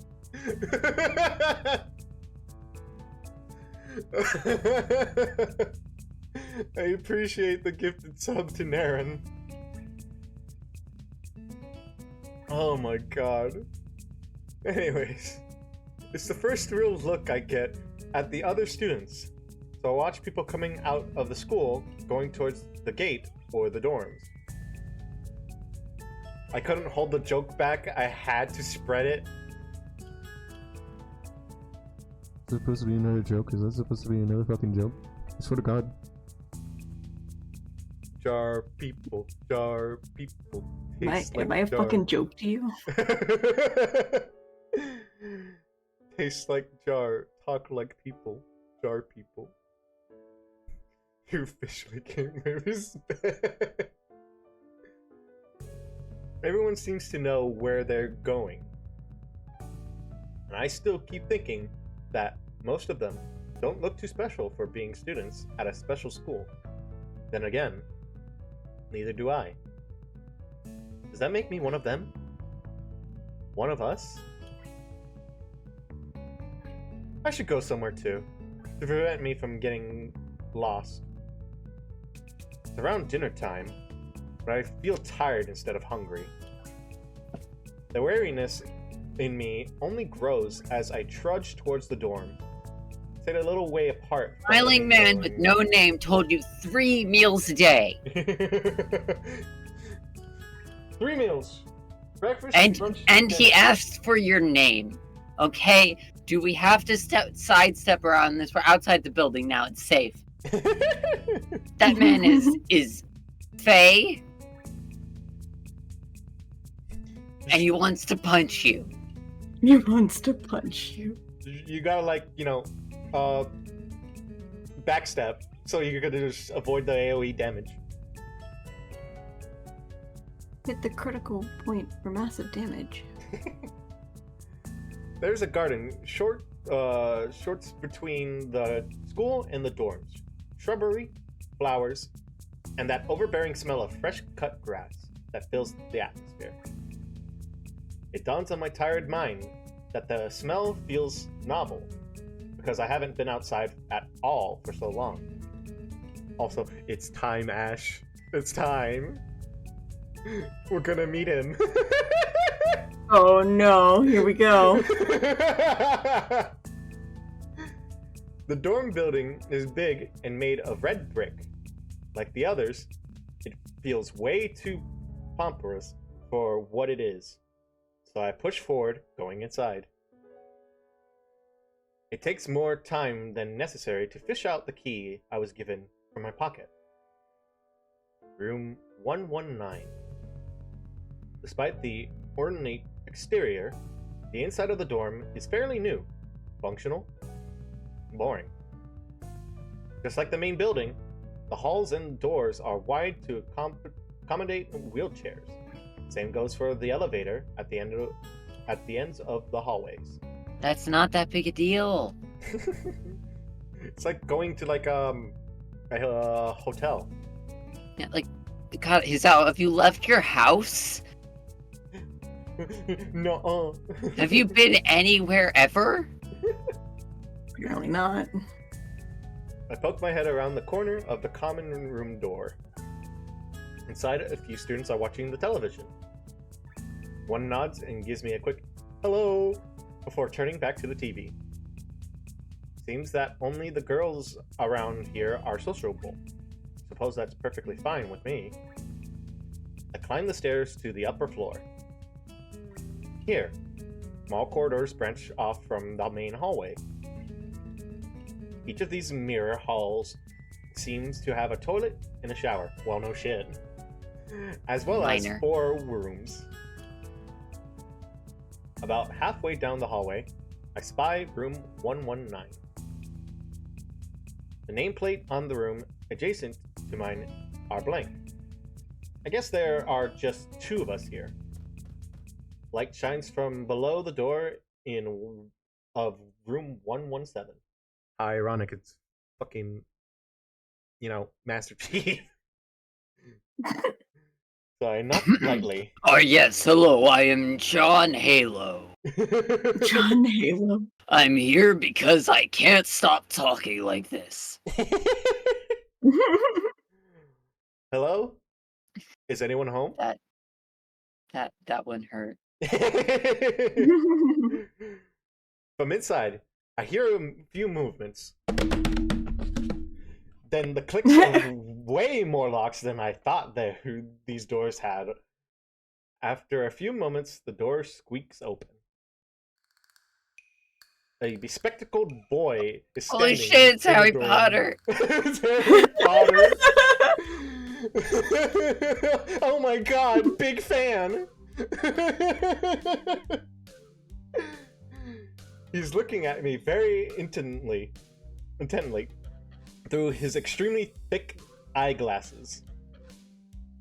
Who is it? Blind? No, at least not completely. Why would he have eyeglasses if he was? He leans closer to me until noses are almost touching. His breath stinks of garlic. Who goes? I'm the only living person at this school. Hisao Nakai. I'm moving into the next room. I thought I should introduce His face suddenly brightens in realization, and he stands back upright, thrusting his hand out in a smiling greeting, almost straight to my Diaphragm. diaphragm. I was gonna say I was gonna struggle down that. I knew I was too. Oh, sup, dude? The name's Kenji. Hi. I take You wanna buy any weed? You wanna buy drugs? You wanna buy drugs? Like, no reason at all. I take Kenji's sweaty hand and shake it, still a little rattled by the sudden change of attitude and vehement welcome. There were some suspicious-looking people going in and out of your room earlier. It was probably my parents. Your parents? You sure? Because that could have been some other people, too. You can't judge a book by its cover. His out-of-place proverb is left hanging between us, awkwardly, as if I try to think of some way to respond. So about that weed. So about that, ganja, that, tiddly bang, Beelzebub's cabbage. You just painted a different fucking picture for Kenji for me, and I love it. but you'll see why, like, you'll see his He's whole. paranoid that they were cops. I mean, I actually have to save that. I need. No, wait, we're not gonna be seeing that. So, spoiler for when we were doing the Lily run. He suspected that someone that was close to the other person that we did the first route for was part of the Russian mafia. When in all actuality, it was just her sister. I wanted him as the protagonist. There is an ending for him. Funny enough, there is an ending for Kenji. It's a joke ending, but it's there. Good. Which, trust me, we'll get to there. We're gonna do all of the stuff that involves this visual novel. It's gonna be great. You brought the money. We got the package. I'd say the chances are high enough. He shudders and makes some exaggerated hand gestures. You're a brave man, Hisao. Me? I don't think I could trust the chances. The only one I trust is myself. And you shouldn't even trust me. So, you're still wanting the drugs, right? Yeah, we doing this or what? Does that mean I shouldn't get to know you either? He thinks about this for a while. A wise decision. Damn, you're smarter than you look. Probably. The weed was actually a trick. I was gonna narc on you. Though if you're a bloody cop, I don't think we could have been friends. What do you look like? I hope not smart. He squints his eyes and leans closer again, but I lean backwards to dodge it. Never mind. It doesn't matter. I'm going back to eating raw garlic in my room. Also, Raw garlic. I want to paint a picture for you, Coral. Since I don't know if you've seen Yu-Gi-Oh! Like, at all. Because, like, I know Ash hasn't. I have. It's been a very long time. So if it's one of the newer ones, definitely not. No, it's old. So, Wait, how do you know I haven't watched it? you mentioned it to me before. I told you about the person that I did this with previously when I was not, into the whole streaming thing. And I asked you about it, and you're like, I haven't seen any of it. Oh my... I think I know what you're about to say, but please say it anyway.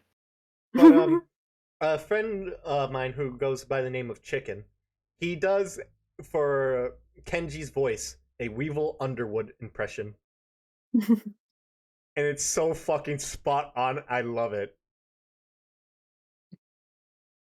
Say goodbye to Exodia! Pretty much. It's so good. No, we didn't get Kenji to say, like, his signature fucking thing. So for right now, he's like just a drug dealer. I smell bacon. I slide the key into the lock of the door marked 119. Bleak beige walls, white lining, a desk made of some type of light wood. Ugly curtains. It's no one's room. Impersonal, like my hospital room was. Cause you gotta decorate it, dude. Gotta, get some like furniture. When I went to human college, I went like a week without decorating, and then I realized that I could put things on the walls and they would stay there. Mm-hmm. I mean, regular college. Regular college, because I am human. Of course. My bags are sitting at the foot of my bed, looking a lot emptier than they did this morning. The closet is sitting open, stocked with my clothes. Also, it seems that there are a number of school uniforms hanging there as well. A pinned note to the sleeve of one of the shirts. Hi, Hit-chan. We unpacked your things and made your bed. They said that if these don't fit, then you should go to the office tomorrow. Which we never do. If you have any problems, you can always call us. Love, Mom and Dad. Well, at least I don't have to worry about unpacking. Kind of hope I would have. Then there would be something to do. Still too early. Put the note down on the desktop and lie it down on the bed, feeling drained. Lying there makes me want to read something, but I have nothing with me. Wonder if the hospital conditioned me for wanting to read whenever I have nothing to do. The restless urge just keeps growing until I have to stand up. Maybe it's stress or something. Pretty nervous about it before coming, and for the entire day too. I still am, I think. Damn. I have to distract myself somehow, so I won't be this unnatural all the time. Tomorrow, I'll go borrow some books from the library. Yeah, I'll do that. But for now, the infamous bottle of medications. The bottle of medications, neatly arranged on my night table, catches my eye. I pick up one and shake it, just to hear the contents rattle inside, and then read the glued-on pharmacy label. Isao Nakai. Take two tablets daily to stay alive. It doesn't really say that, but could just as well. It's kind of twisted, having your life depend on a chemical like this. I resent it a little, but what choice do I have? Once again, being open about my disability, I bought online potion bottle stickers. So mine say things like Essence of Nightshade and crap like that. Mm-hmm. I mean, Wow. Just for, I like that. I like that. it's like, why? Because you can't be this kid. You can't. like I see it as a interesting and creative spin on like medication instead of like looking at the dosages there and just being like, huh. I mean, I could read my dosages off to you by heart at this point, I think. But I'm not going to because that would be a really weird thing to do on stream. Yeah. But I do have a sticker right here that says Poison Ivy. Used to treat something. To soothe your discomfort. Use apply to the skin. Fair enough. With a sigh. I mean, if I apply it to someone else's skin, it would definitely soothe my discomfort.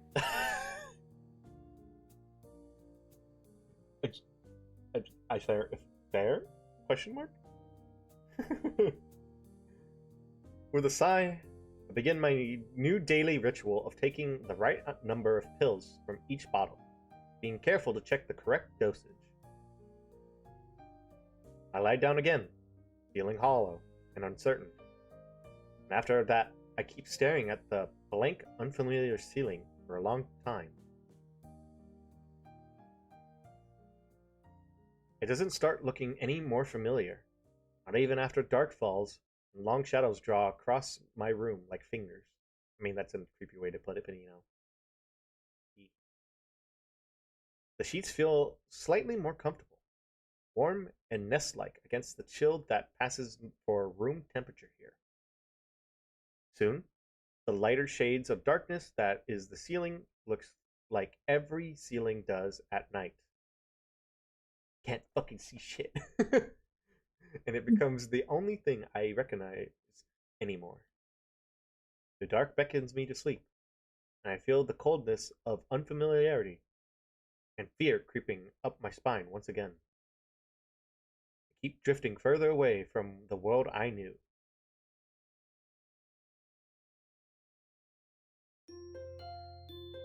Transition of the first day with the Oni and the fish. And a slime.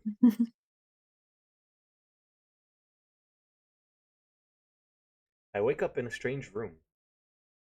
Solid morning light shimmers against the light gray ceiling. I had forgotten to draw the curtains closed last night. This is my room. Isn't it? My room.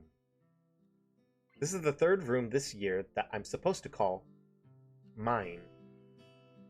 Various things around here remind me that indeed it's me who is supposed to be the one living here. My bags are on the floor, my new school books on the desk, my numerous medications on the night table. I stare at the bottles for a moment, deliberating until I open a bottle, take out the pill, pop out a tablet from the foil sheet. I down them with a chase of water without thinking about the chemistry.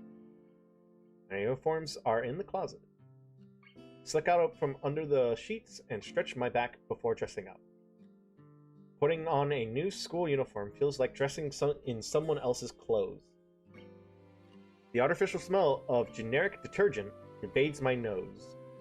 But the feeling of fresh cloth against my back is a good one. A natural one. It feels like a school uniform, as it should. It's not much different from what I used to wear before. I mean, in that whole scene, you were in a jacket and black pants. Was it really any different? English promise? Do you pinky promise, Mr. Whale? This goes for other things too. So far, this place seems more or less like a normal school. Except for the people. I think back to my talk with Kenji yesterday. Misha's constant laughter, and Shizune's sweeping sigh language gesture. I promise it's a nice day for squats.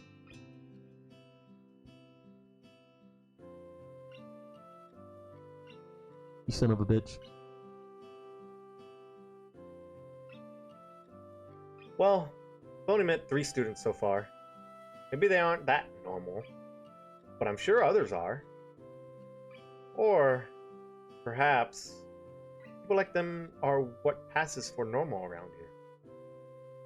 Yeah, what does pass for normal around here? What do people do? You won't know when. Just know the danger is there. I mean, the danger that usually lurks around is Beanie, because Beanie redeems it quite frequently.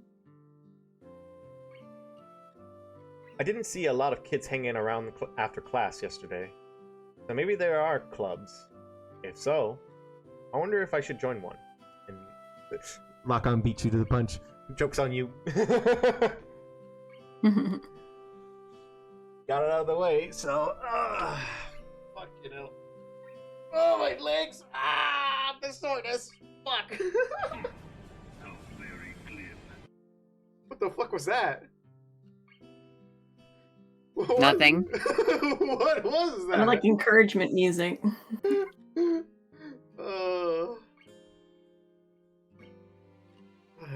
Fucking hell. One. The transition, cool. All throughout class 2, the question remains on my mind, so I decided to ask Shizune about it when we split into groups. 3. After all, she did say if I had anything I wanted to know, I should ask her. 4. 5. She crosses her arms and shifts her gaze slowly to Misha, who is looking more preoccupied with trying to grind the eraser of her pencil down so that the top is perfect and evenly flat.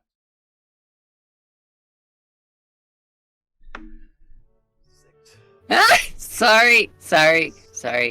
Sorry, Shu-chan. Is there something you wanted from me? 9. Like to do my fucking job? 10. Oh, I see. That's a good question, Hee-chan. My first thought is that means she doesn't know, which is worrying. Maybe I'm being too negative. Well, anyways, Misha, please don't prove me wrong. Right. Oh, that's right. Everyone's encouraged to join a club. A lot of people do so because there isn't really anything else to do. In fact, if you don't join a club, you're like that weird guy who deals weed out of his room. But we don't talk about him, you know? We're just like, he's just there. You should also run from him. There are also school events, like the festival coming up in a few days. Almost every student in a school tends to help out with it, doing whatever. Like push-ups. So, you actually transferred it at a busy time. Maybe you can help out too! I also probably want to do some push-ups. You into push-ups? I'm into push-ups.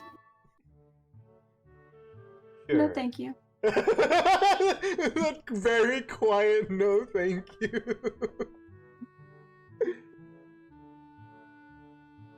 What's the festival about? Misha freezes. Oh god. I don't know, Hugh-chan. The truth is, it's a local event, and I'm not from this area. So... She starts sighing desperately to Shizune, asking her to bail her out. Shizune adjusts her glasses at the end of an oddly grandiose Grandiose. flourish and starts sighing hard and heavy.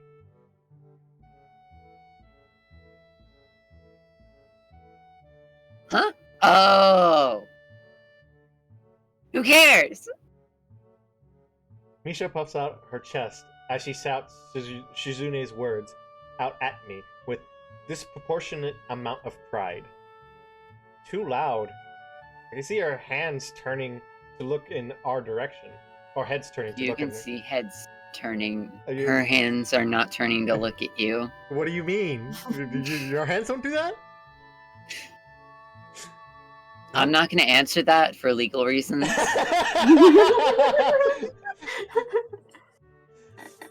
Not so loud.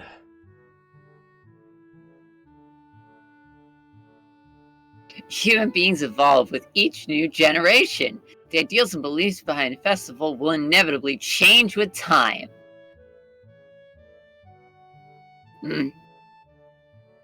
Now, it's about delicious fried food and amusing little games that you play to win prizes. You went from like very psychotic to like evil in a matter of seconds.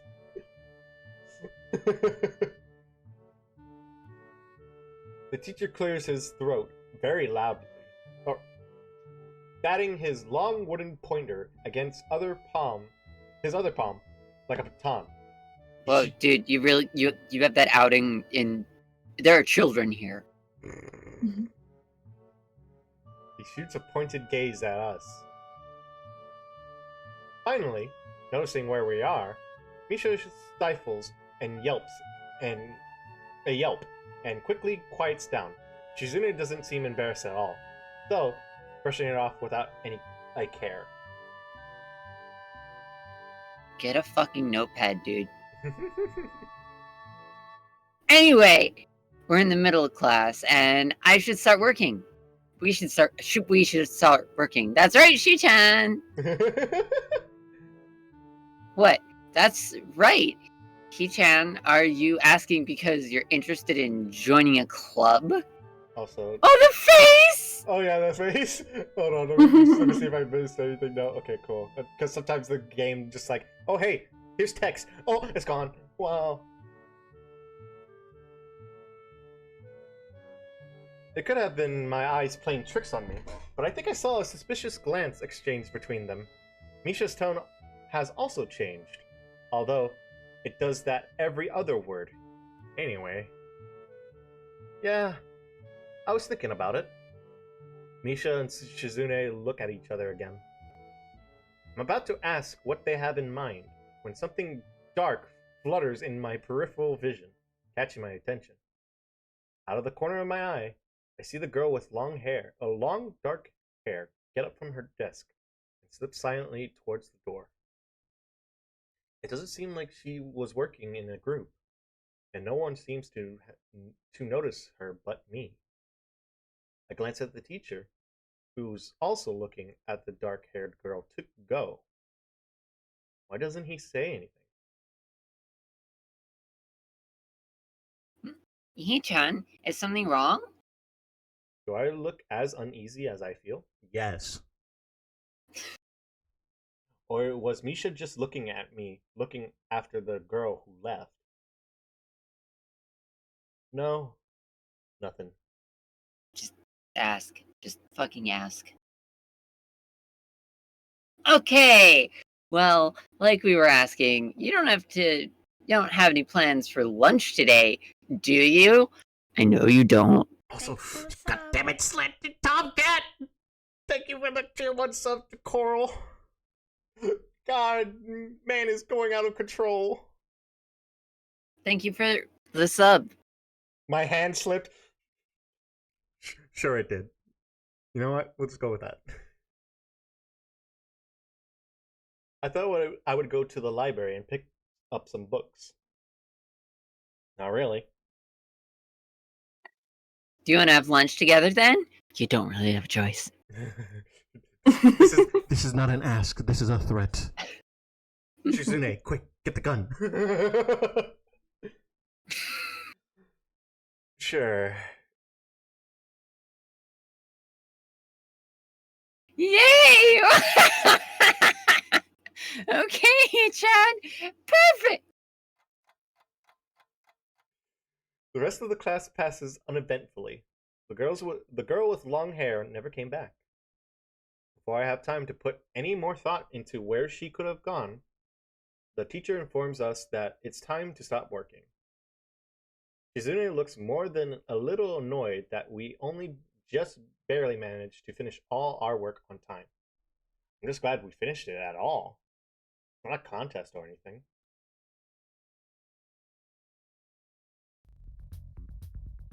Yes, it is, He-chan. Impossible! Really? Really. I've noticed this before, but it's kind of funny how Misha is always moving her hands and signing not only everything she says, but what anyone else is saying at any given time. Or thinking. You know, mind readers. Crazy. Obviously, it must be so Shizune can understand it. Her eyes dart back and forth between Misha's hands and me. I don't know who I'm supposed to be looking at. Talking to Misha, but that might be wrong. Maybe I should face Shizune? I'm used to looking in the direction of the person whose voice I'm hearing. But really, Shizune can't hear me, but it would be disrespectful to talk to her only through just Misha. Look between the two. Just look in the middle of them. Just cross-eye. You got Like, this. Just cross-eyed. You don't have to make eye contact. You don't constantly have to make eye contact. And you can easily orient yourself so you're facing both of them.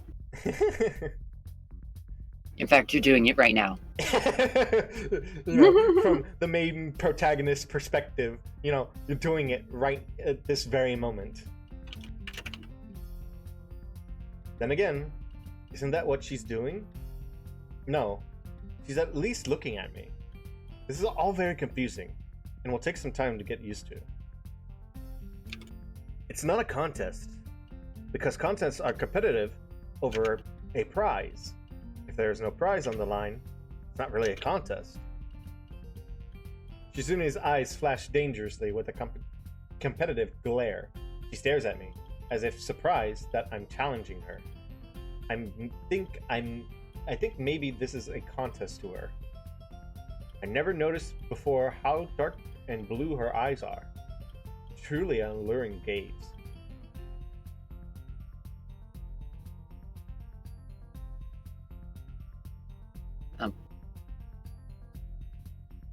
I'm sorry, I was just staring into space for a second. Are okay. you sure, He-chan? Very sure.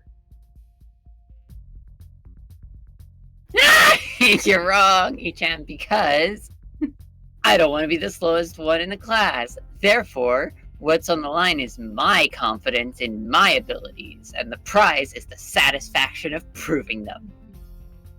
Bitch.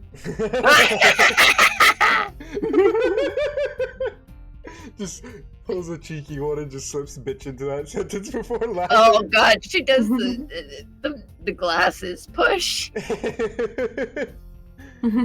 Shizune pushes her glasses up. The bridge of her nose is very matter-of-fact way. I'd argue more, but the bell rings, and she quickly gets up and picks up her bag, looking at me expectantly. I'd almost forgotten that I was supposed to have lunch with them.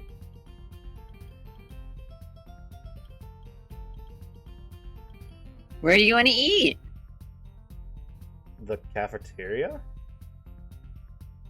It's so plain. You're such an idiot. Okay, let's go.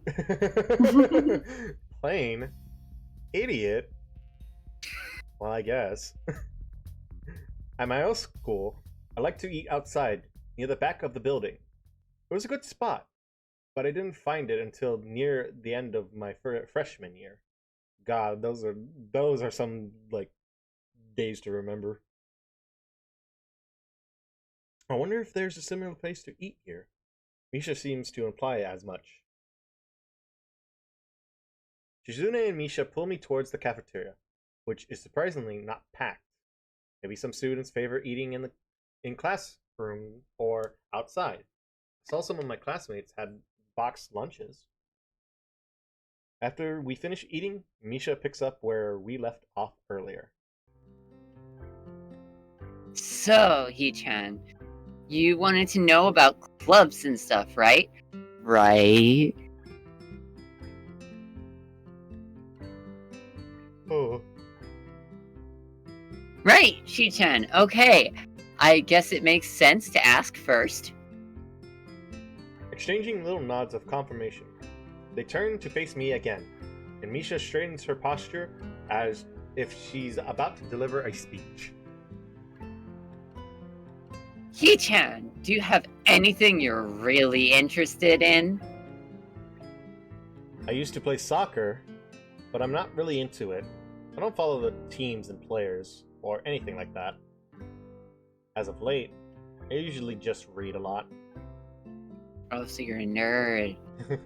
There is a book club, right, Shu-chan? Right, but it seems like they have all the members they can possibly have right now. Sorry, Hee-chan, it's a really popular club. And guess you're gonna be the only nerd in his room reading.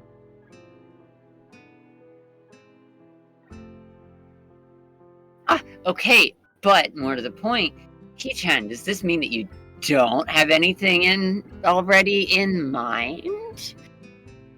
Not really. Good! Great! That's great! Hee-chan, it's really great! Oh god, Cole's going on a murder arc. Going on. Going? I've been born in it. I'm a fucking pirate. I mean, no, I'm not. I'm a normal person. This is VTuber.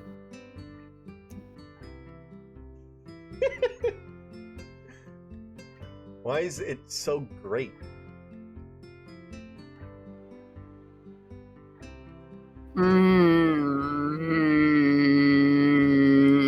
No reason. Well, Hee-chan, other than clubs and the upcoming festival, there is one other thing. Student council! I see. I didn't know this school had a student council. That was a very melodramatic setup, though. Just tell me that. I'm pretty sure the two of them know this, because Shizune looks a little embarrassed about it, and Misha is laughing. Shizune quickly retakes control of the discussion in a manner of speaking. After all, it's still Misha who has to voice whatever she says.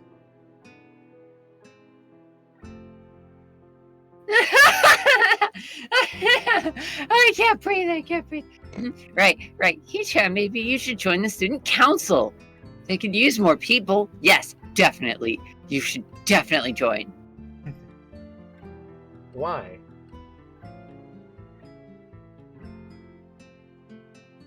Well, for one, we could hang out every day, Hee-chan. Shi-chan and I are both in the student council. I also found this gun. I pulled it out of my ridiculous hair. Also, another jar friend has joined us. Actually, Shi-chan is the president. Oh, hi. Hello. I just wanted to come in and say happy birthday. Oh, thank you. Oh, right, happy birthday! Thank you. I hope you appreciate my jar, slime. Yes, I love it. It's high quality. No, hold on. Let me drag up Discord a little bit so we can see what the label is. Mayo. I the fucking SpongeBob fucking mayo. I love Beautiful. it. Alright, I'll leave you to your stream. Have a good stream. Yee, thank you for stopping by with your wonderful jar. Oh, I love that. So I'm sorry that I accidentally picked apparently the character with more dialogue than the fucking Bible.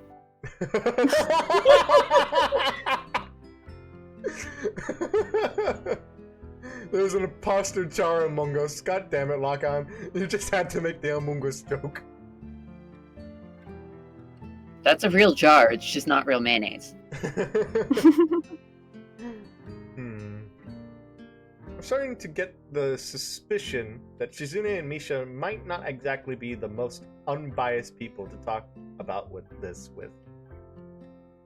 As if reading my mind, Shizune quickly adjusts her glasses and signs something to Misha. Quick, change plans to 0 Alpha Beta. I'll get the chloroform. Of course!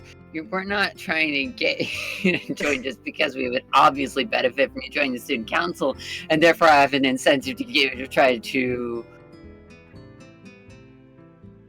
So you're admitting that. And what's this about the chloroform? You didn't hear that part. That was sign language. No, we admit nothing. I mean, he said, of course, it would be nice if you joined, and we'd appreciate it. But even without all that, joining the student council shows a healthy interest in the workings of one's school. Yeah, it's true, Hee-chan. Besides, don't you want to spend time with us after school, Hee-chan? Jesus. I can't tell if she's being genuine or if this is just real good acting. Both. Both of them seem to be trying hard to look their cutest, although they are already pretty cute. They are already pretty cute to begin with. Well, so it's settled then. Welcome to the student council, Hee-chan. what? No. Too late, we voted. Too late. Hee-chan, of course it wouldn't go so easily. Too late. We already voted you off. Yep, that's right. Though it would be boring if it went that smoothly. Oh well. Hee-chan owes me candy now. I'm gonna stick it in my hair. And it will absorb the color, and then it'll die to something else. You were betting on it? Hey, your life is not a game here. That's what you think, Hee-chan? Shizune seems very intrigued by this when Misha signs it to her. The aggressive glint returns to her eye.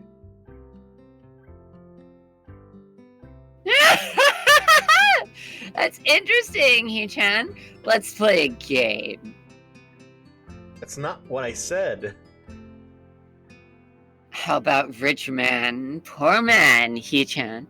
If you lose, you have to join the student council and be our bitch.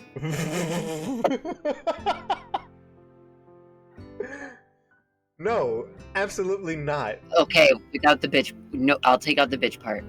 Why not? You're just gonna be part of the student council and be a bitch, you know?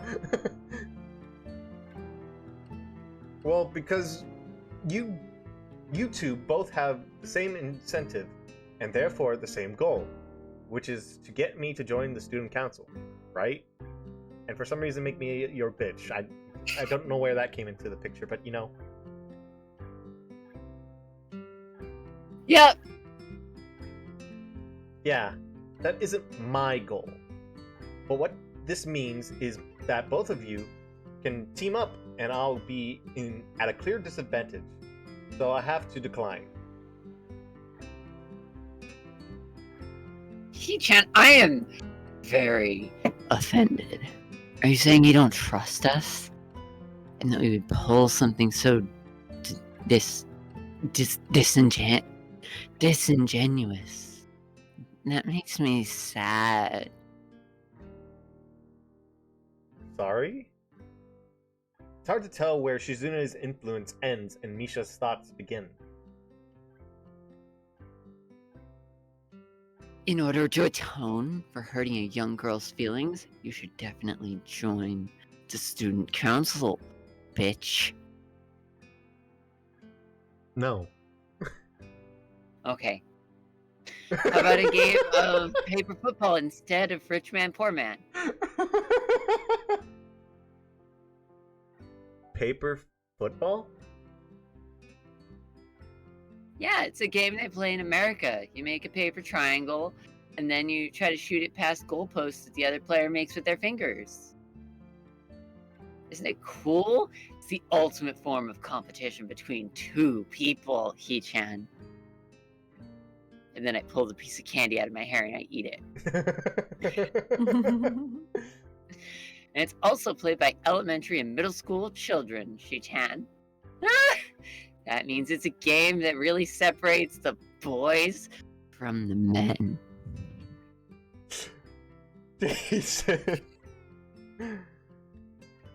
More like the boys from the slightly older boys. Anyways, I'm not going to play that either. Just the fact that you know about it means you're probably surprisingly good at it.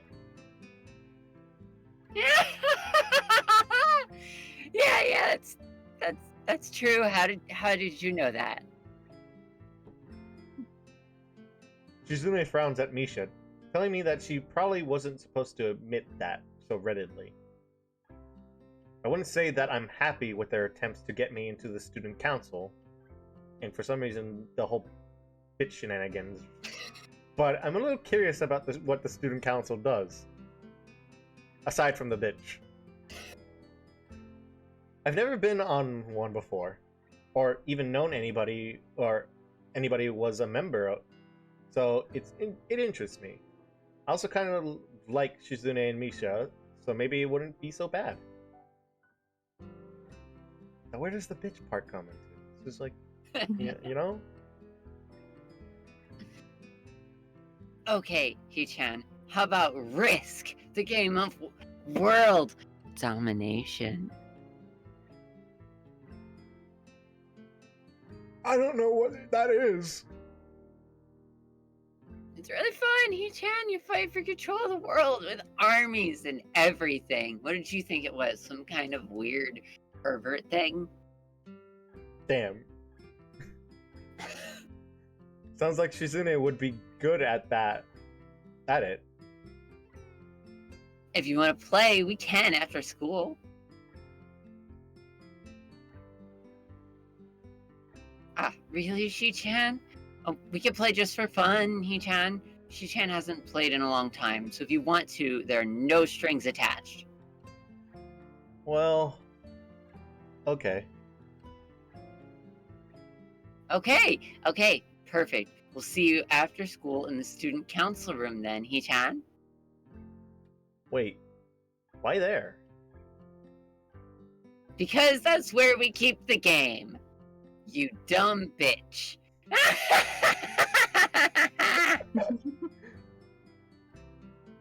I grimace to tell them how much I do not like this, but it's more for show than anything.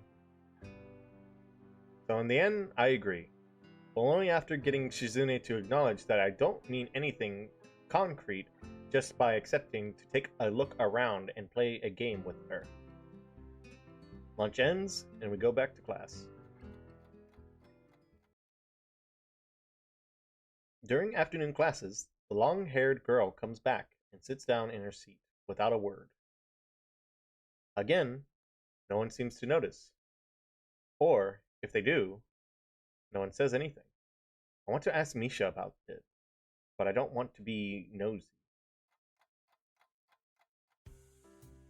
After school, Shizune and Misha quickly find me by the first lobby and latch onto me, covering each flank in case I might try to escape. That's also why we brought the handcuffs. Oh, what? Don't worry about it. I was speaking in sign again. Oh, okay. I feel a little offended. but I'd be considering it. Nevertheless, I'm a bit disturbed that enough people have made a break for it in the past that they're on their guard, and for some reason are equipped with handcuffs. Where do they even get those things? What's with the escort? This doesn't make me feel very comfortable. In fact, it makes me feel like a dangerous prisoner being transported into his cell. That's why we have the handcuffs. Fair enough. What's wrong, He-chan?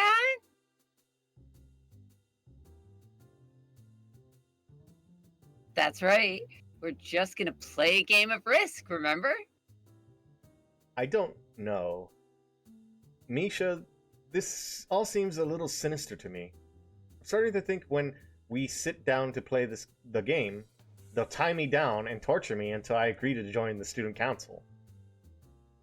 Well, You're not wrong. that's highly unlikely. Shit, He-chan. Move to plan Beta Zeta Delta 3. How does he continue to figure out what we're planning?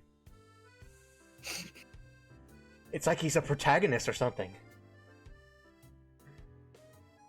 For some reason, it just seems like it would be so plausible.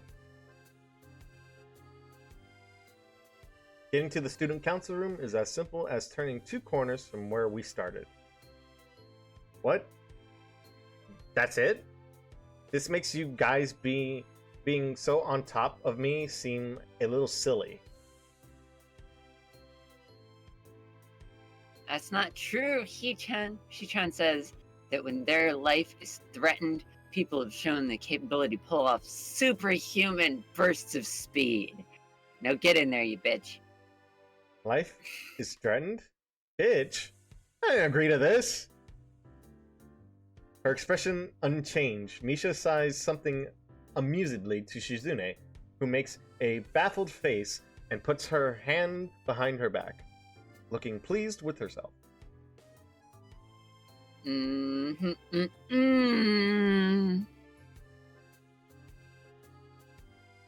Yes, what the fuck is... Nisha's feigned deafness and hums cheerily. Stop that. I know you hear me. You have no excuse, unlike Shizune. No, I don't. Shizune opens the door to the student council room. They're very plain. Spare... Ah, God. Spare... Ah, fuck. Spare... Ah, fuck. Slime, you're also cutting in and out very heavily on Discord. I fucking hate it here. Kill me. Hold on. I'll be back.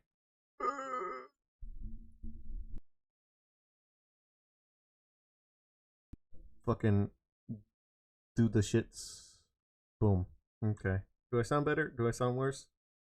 The noise quality's a little better. Fair enough.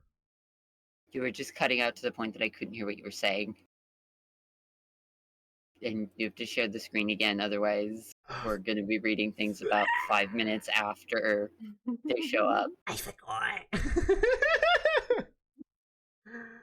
Oh my lord. It's very plain in... There's also a nap. Sparsely decorated room. Although, it's quite large.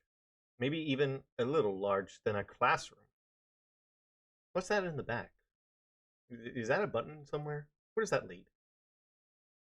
There's a big table in the center, surrounded by chairs, and a smaller desk promptly placed in the back that I assume is Shizune's.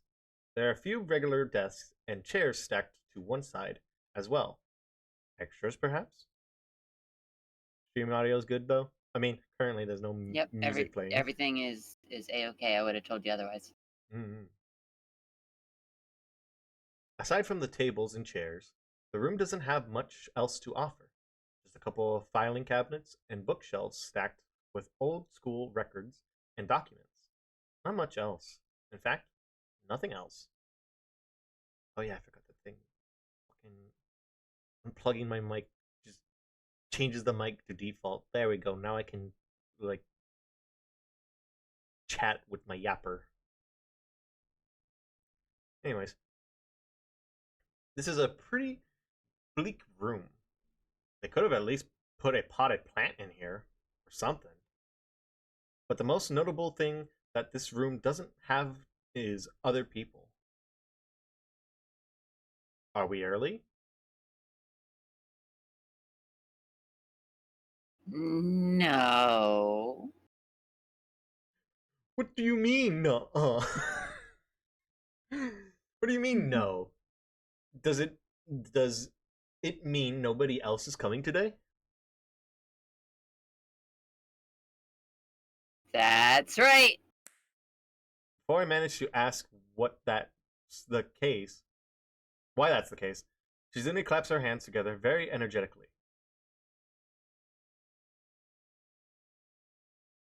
Hey, Chan, let's play Risk. Come on, you promised, didn't you?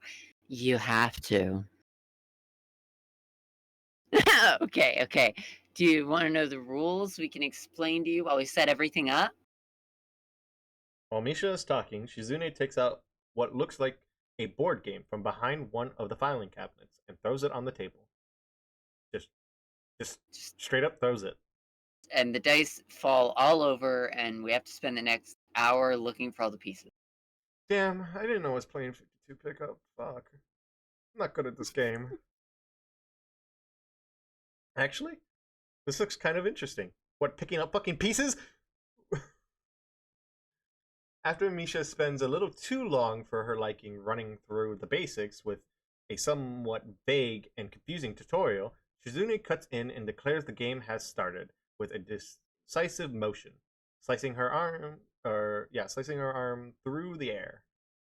Shizune's aggressiveness is rubbing off onto me. I feel more competitive than I intend to be when I agreed to this. Halfway into the game, while I try to ponder how to defend against Shizune's assault from two fronts, she breaks my concentration by drumming her fingers on the table to get my attention.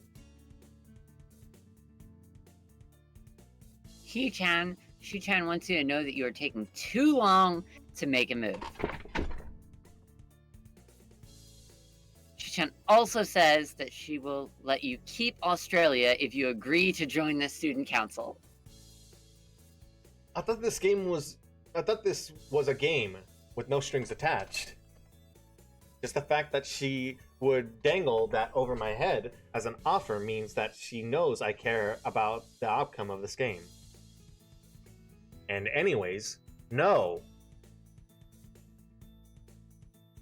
Shi-chan admires your fighting spirit and would be a benevolent dictator who will spare your people if you agree to join the student council.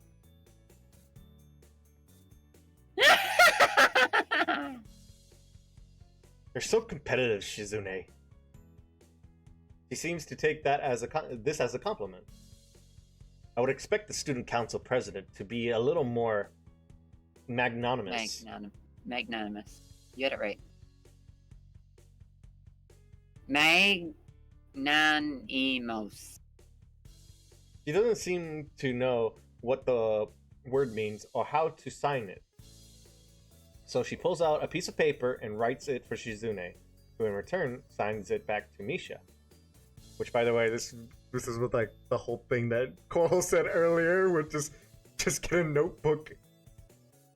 Like you asked, you knew that you'd be interacting with her again. Just like spare a page of your fucking notebook. Or like a dry erase board. Yeah, something. I mean, he's like what, a high school student or something, so he probably doesn't have time for that. But hell, write on your hand with a pen. Stop excluding her. Misha presses her index fingers against her temples, as if trying to physically imprint the words into her memory.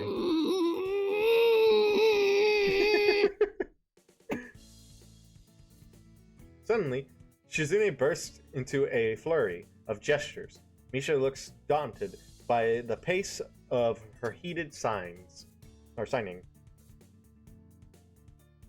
Wait, please slow down, Shi-chan. Shi-chan says you're going to lose. Tell her I will crush her world empire with my rebellion. Okay. The fucking face again, bro.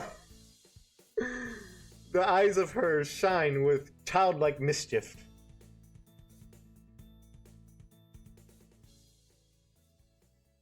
She says you have no chance if you keep playing like this.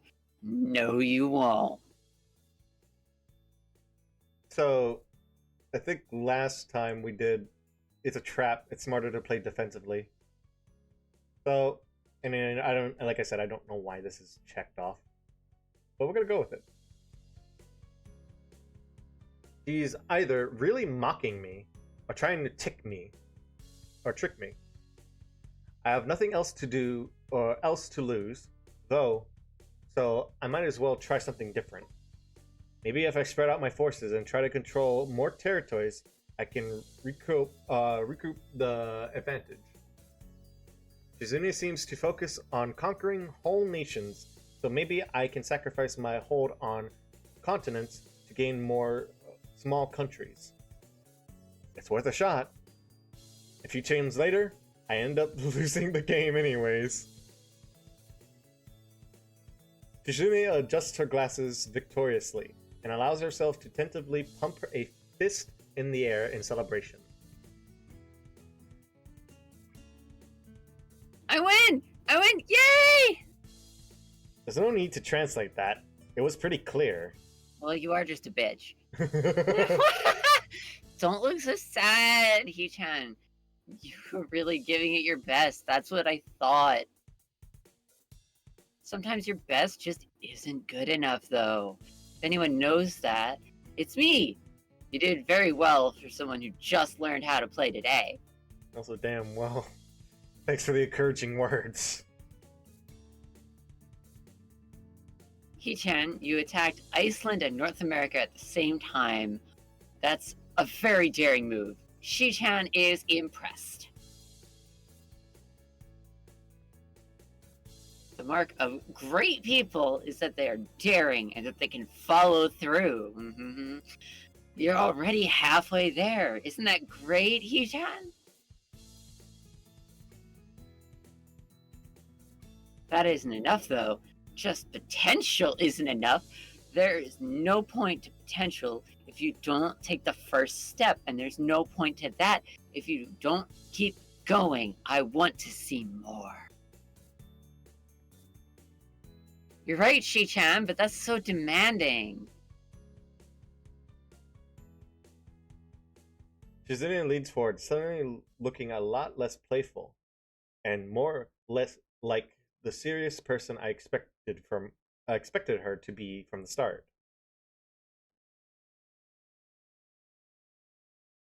Hee-chan, would you like to join the student council? She really doesn't waste any time, does she? But it's only my second day of school, so I'm hesitant about committing to something so early. I haven't even taken a look at any other clubs yet. But spending time with Shizune and Misha doesn't seem like something I would hate. I still need more time to think about it before I decide for sure. Maybe. I'll get back to you on it. Okay, Hee-chan, but I hope you're not just saying that so we won't feel bad.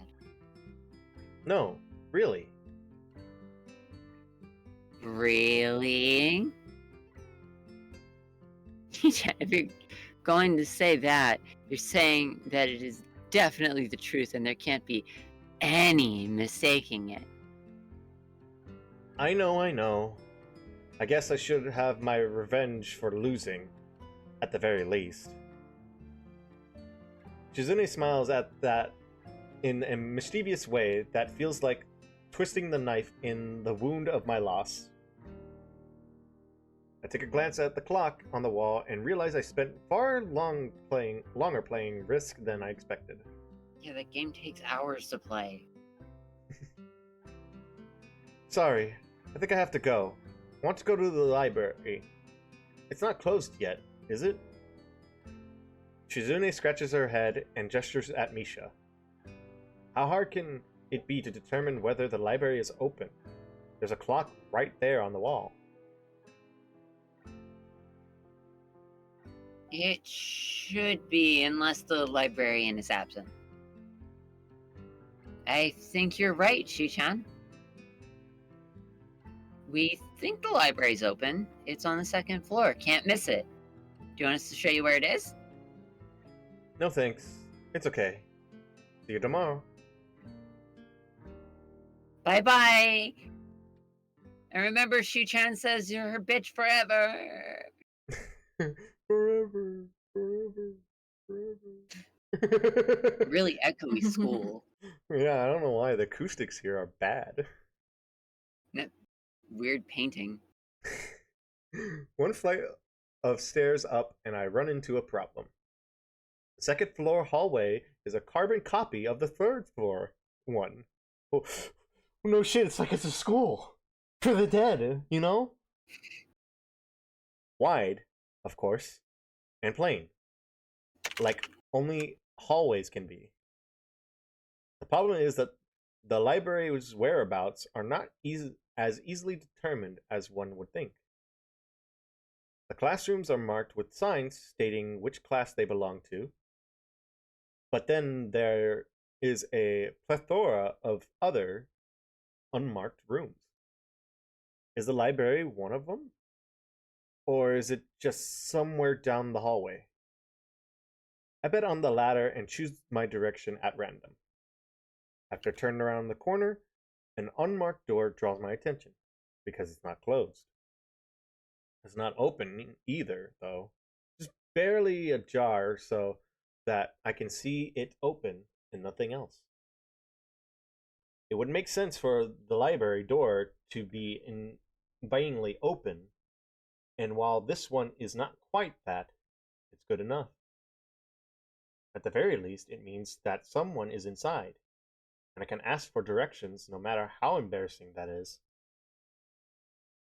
I gingerly pushed on the door, the center of the door with my fingertips, every muscle in my arm ready to pull back at a moment's notice.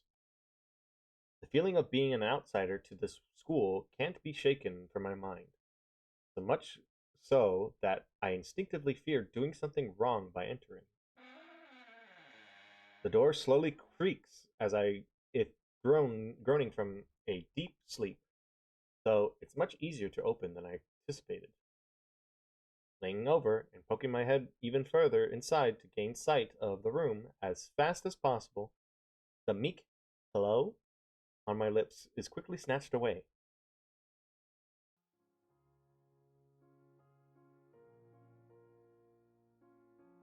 This is not what I was expecting.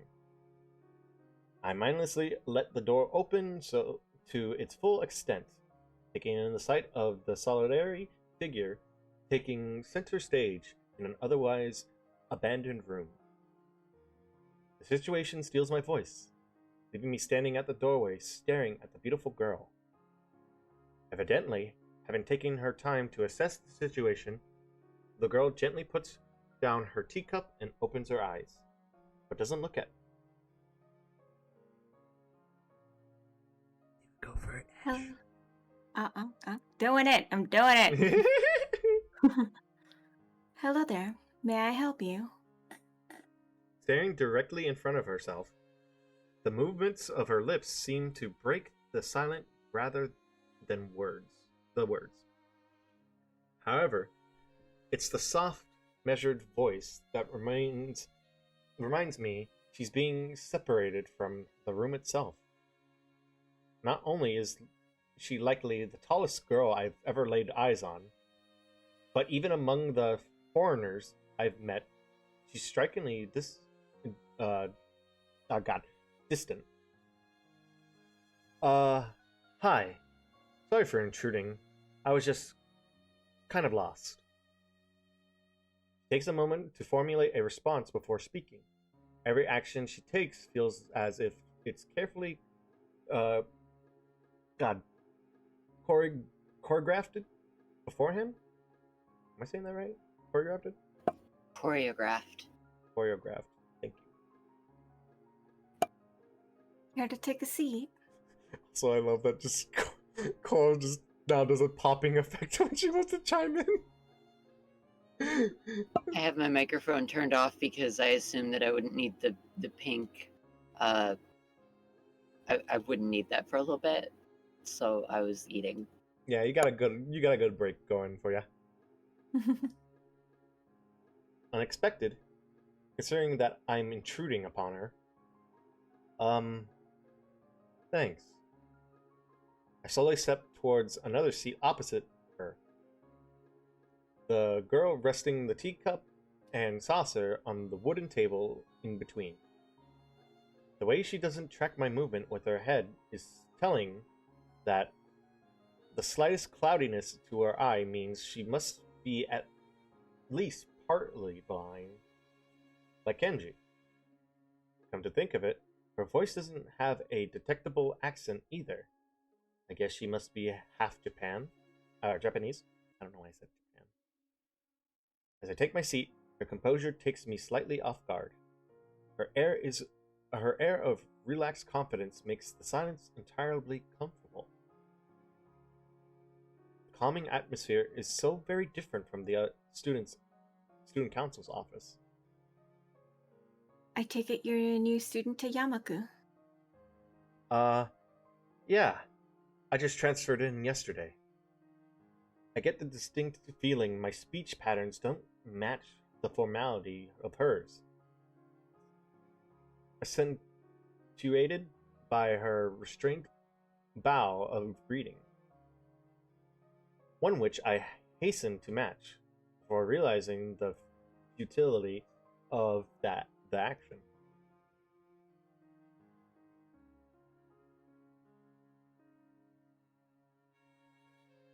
I'm Lily Satao. Pleased to meet you. Hisao Nakai. She gives a nod before gesturing roughly in the direction of her teacup. Would you care for a drink? Sure. As much as it pains me, I can't keep step with her formality in the proceeding. She gives a kind nod, taking the request in stride.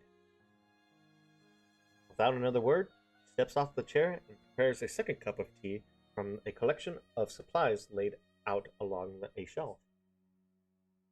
Brush here, brush there, her left hand often lightly touching the side of whichever container she's pouring into. It seems to be a process she follows dozens of times before. The danger is bad. God damn it, Mr. Whale. Apparently you can't even form the sentence to make it, like, threatening. As I lean sideways to see around her back, she seems to use her long, dainty finger. Oh, I accidentally clicked it. Oops. As I lean sideways to see around her back, she seems to use her long, dainty fingers to measure the right amount of water in the cup. Okay, go back. And it's one thing to see the different disabilities the students in my class have, but it's quite another to see how everyone seems to adapt. Shizune and Misha have no problems working together to communicate. To me, and Lily herself seems to have workarounds for problems I never thought of. While I feel slightly guilty about her doing the work, she seems pleased to be following the correct process of the offerer preparing the drink. So, Her soft voice brings me out of my silent observation. which room were you looking for? It's not often this classroom is visited after school. The school library. Shizune and some classmates told me it was on this floor. She finishes pouring water into the teacup as she nods. A small metallic tapping comes from the teacup, indicating it's being stirred. I'm aware of Miss Hakamichi, as are most students. To be with them means you're in class 3-3, no? That's right. In the science room with Matao. She gives a small giggle before setting down the teaspoon and slowly walking towards the table, teacup and saucer in hand. He's quite a character. I imagine you'll come to like him. Most do. As she sets down the tea, I gently take it and have a sip. I'm really more of a coffee person, but this seems like a rather bad moment to bring it up. Nonetheless, the smell's quite nice. I hardly think it'd be hard to choke down. Thanks, Satao. It tastes really great. She smiles and quickly waves her hand in front of her face. Lily, please. There's no need to be too formal. She says this in spite of her exceedingly well-bred speech. Oh well. I guess I should try and ask her about herself, as it really does seem as if she's catering to me. So which class are you from? I imagine it's one of the third-year classes? Correct. I'm in class 3-2, which is on the 3rd floor, same as yours. It's taught by Miyagi and is specifically for both blind and partially blind students. I see. Sorry. I feel like slapping myself for the Throxpus looking at her face, though she doesn't seem in the least bit put off by it. My, there's no need to change your speech on my account. Sure. Sorry. I guess I'm really showing my newness here. An environment like this would be a big change, so I can't fault you for it. While the same can't be said for everyone, many have come to terms with their conditions. A category which would include her, it seems. All too ready to jump ship from this particular topic. We surge into another. Do you come here to drink tea often? It's a really nice place. Thinking on it, this might be her version of the place behind my school that I like to have lunch at. I come here fairly often during lunchtime. My duties as class representative don't leave enough time for official club, so a friend and I use this room for having tea. Class representative? Huh. Compared to Shizune, her mannerism seems to be almost completely opposite. While Shizune's blunt and fierce, driven, Lily seems relaxed and calm, almost aloof. Come to think of it, she might be useful for a less biased view of the school's club. What kind of clubs are there to join? The more popular ones are the track and field club, which uses the field near the school during lunchtimes, the baseball club, and the book club in a room near the library. There are also numerous small ones too, though, such as the art and music clubs. At a time when I'm just wanting to get on my feet, rushing into a club right away seems slightly unappealing. I wonder if the school shares the same rules as my old one. Is it compulsory to join a club? It isn't, though it is encouraged. Ah, good. That's a relief. I really let my guard down around this girl. To let such a thing slip out. The fact seems to slightly amuse her. Not wanting my tea to get cold, I finally start drinking it as Lily does the same. As I look over to the window over her shoulder, I notice the light coming into the room has a distantly orange tint. Even here, time doesn't stand still. Huh? Time's gone quickly. Sorry? Right. She's blind. Of course she can't see the sun setting. It just looks like the sun's starting to set. It seems to come as a surprise for her. I guess she must have lost track of time. Sorry, Hisao. I didn't mean to keep you from the library for so long. I quickly move to allay her concern. Or allay. Ah, no, it's okay. The library's still open, isn't it? She pauses and takes a moment to think on it. It's probably something I should have asked Shizune when I had the chance, but Lily seems likely to know in any case. True. It's open until 6:30 during weekdays. A quick glance at my watch confirms I have well enough time to get there. I might get going in that case. It's been nice talking to you, Lily. She smiles and gives a deep nod, her hands still neatly folded on the table in front of her. It was my pleasure. Oh, come to think of it, shall I show you to where the library is? I couldn't possibly ask for more help.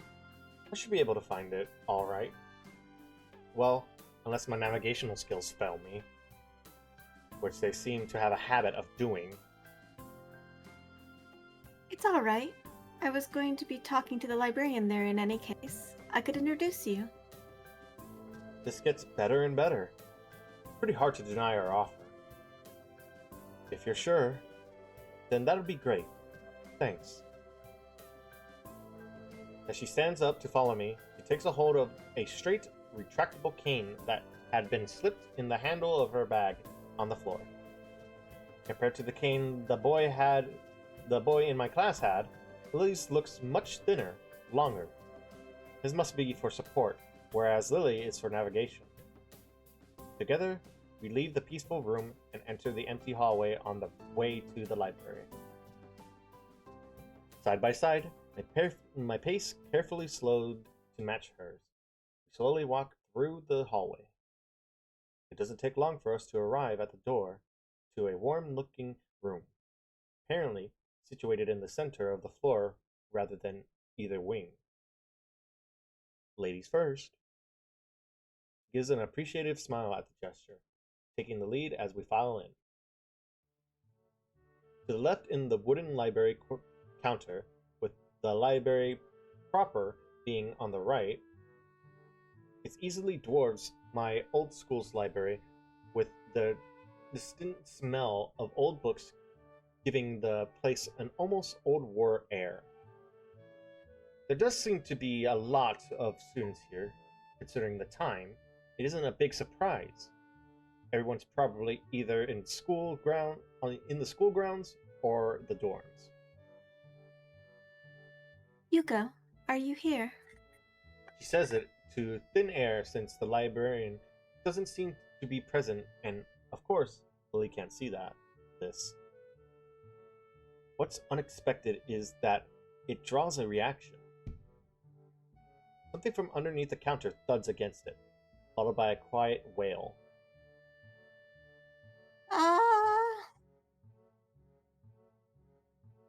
The origin, apparently the librarian, quickly crawls out and bounces up to extreme rigid attention. Hi, Lily. How can I help you? Her voice is strained. In a failing attempt to sound casual, she rubs the back of her head. Good afternoon. What happened just now? I heard a strange sound.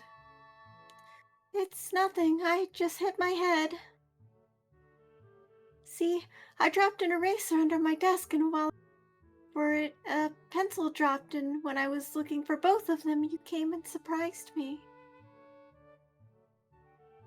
Are you alright? I'm sorry, I couldn't know. It's okay. It's okay. Sorry for making you worry. This is nothing. I've had worse happen to me. She is quick to reverse Lily's apology, almost frantically, trying to push aside the possibility that she could be in any way inconvenienced by bashing her head on the counter. Yes, worse things have happened. The girl fidgets with her fingers as Lily doesn't seem to drop her concerned expression. And then she shuffles some papers around the counter for no reason. A little shorter than Lily, replete with glasses, freckles, and very troubled look. She seems to fit a library perfectly. Ah, Lily, did you get my message? Message. Oh, the 2 imported books that arrived. Right. They finally came. I can't believe it took so long, but... I missed her celebration, partially for managing to change the topic, I'm sure. She notices me from the corner of her eye and freezes on the spot when she does. Oh no, I'm sorry for not noticing you before. Did you need to check out a book? Or return one? I'm sorry. I'm sorry. The way she can quickly shift between moods is a little unsettling. He's with me, Yuko. This is Hisao, a new student. Hisao, this is Yuko, the school librarian. Pleased to meet you. Hisao, right. Hisao, pleased to meet you too, Hisao. For a second, she's visibly attempting to engrave the name on her mind, so she won't forget. Yuko often arranges to import foreign books in Braille for me. Would you like to tell Hisao a little something about the library? Lily's innocent suggestion is met with an expression of abject terror. Please, Lily, I can't. I don't know what he could be interested in. This is too much responsibility. How it's any responsibility at all, I don't get. But her objection is so sincere, I don't doubt for a second that she would rather disembowel herself on the spot than tell me where the light novels are. But... So, there are a lot of books in Braille here. I attempt to save the day by asking the first thing that pops into my head.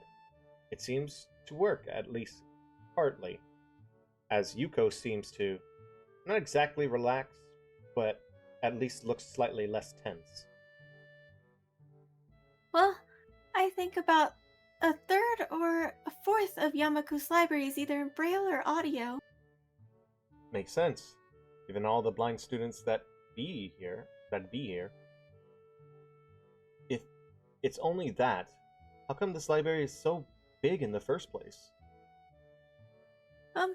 Well, we get a lot of new books regularly because the library is adequately endowed. That's probably why.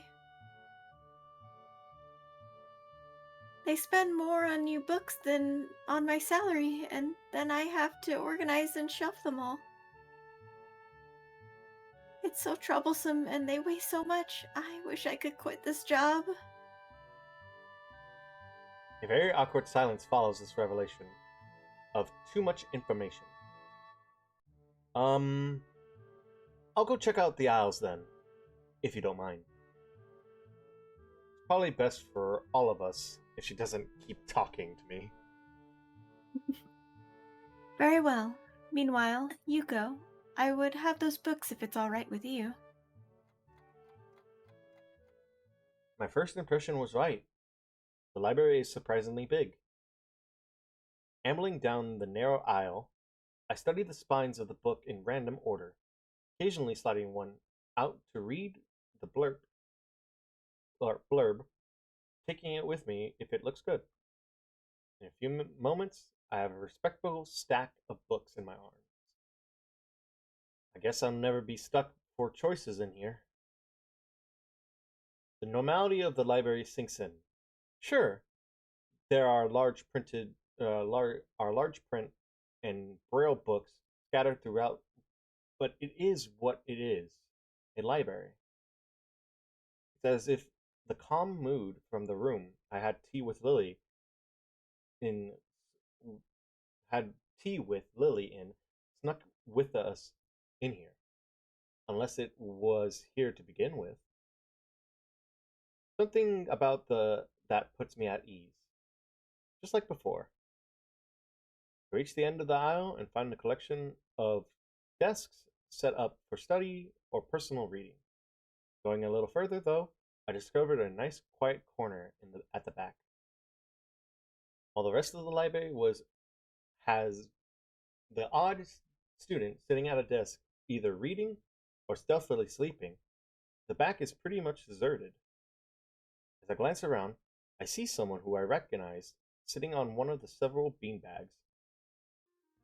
It's the dark-haired girl from my class, the one who snuck out of the classroom earlier. She's reading a book, keeping it close to her face, which makes her look like she's really into it. From the way she was acting today, I had her pegged as more of a delinquent than a bookworm. In fact, her mysterious disappearance from the classroom raises all sorts of whys in my head. Intrigue floats slowly but surely towards the surface, and before I know it, I'm walking towards the mysterious long-haired girl. I guess there's no harm in introducing myself, as I would with anyone else. She's a classmate after all. Walking over to another beanbag, take a seat and lay my book beside it. The girl starts looking scaredly up at me from underneath her frigid. This is the first time I've ever seen her up close. Underneath her long, dense bangs, I can see part of her face, at least a third, if not half. Is pretty badly scarred. My eyes are immediately drawn to the scars, subconsciously peeking past her hair until they meet her own eyes. For a second, I'm shocked and divert my eyes to the book in my hand before realizing that looking away probably only makes it worse. It takes too many seconds to collect myself and remember what I walked up to her for. Which we're going to introduce ourselves, you know? Hi, I'm new here. Sanakai. We're in the same class. I just transferred here the other day. Maybe you don't remember me? Or remember? I did a self-introduction too. The girl still doesn't say a word, but simply stares at me, wide-eyed. I'm still getting used to the place, so I'm trying to meet as many people as I can. So, what's your name? Hanako. Her speech is stuttering, and so quiet that it's barely audible, even in the still library. Somehow, I think that my delinquent impression of her was wrong. Hanako, eh? So what are you reading? She gently tips the book backwards so that I can read the title, at the same time hiding her face behind it. She must have noticed me staring before. Life of Pi. I never heard of it before. What's it about? A boy and a tiger on a boat. I can see this is taking some time. Sounds interesting. Is it any good? She nods from behind the book, but stays silent. She looks kind of tensed, a bit like Yuko earlier, but in a different way. More like petrified with terror, I'd say. The mysterious delinquent girl turns out to be anything but, and she is quivering in the way that makes it look like she is morally afraid of me. About to vibrate out of existence. Oh my goodness. The only way out of this, as far as I can tell, is to try to get a normal conversation going. Is it a library book? I'm looking for new ones to read, but there are just so many. No, it's mine. Oh, so do you come here often? A huge blush spreads on Hanako's face, and her eyes widen far larger than I thought it was possible for eyes to do. Uh-oh. Did she interpret my lame attempt at small talk as a feeble attempt to pick her up? I mean, I didn't mean it like that. I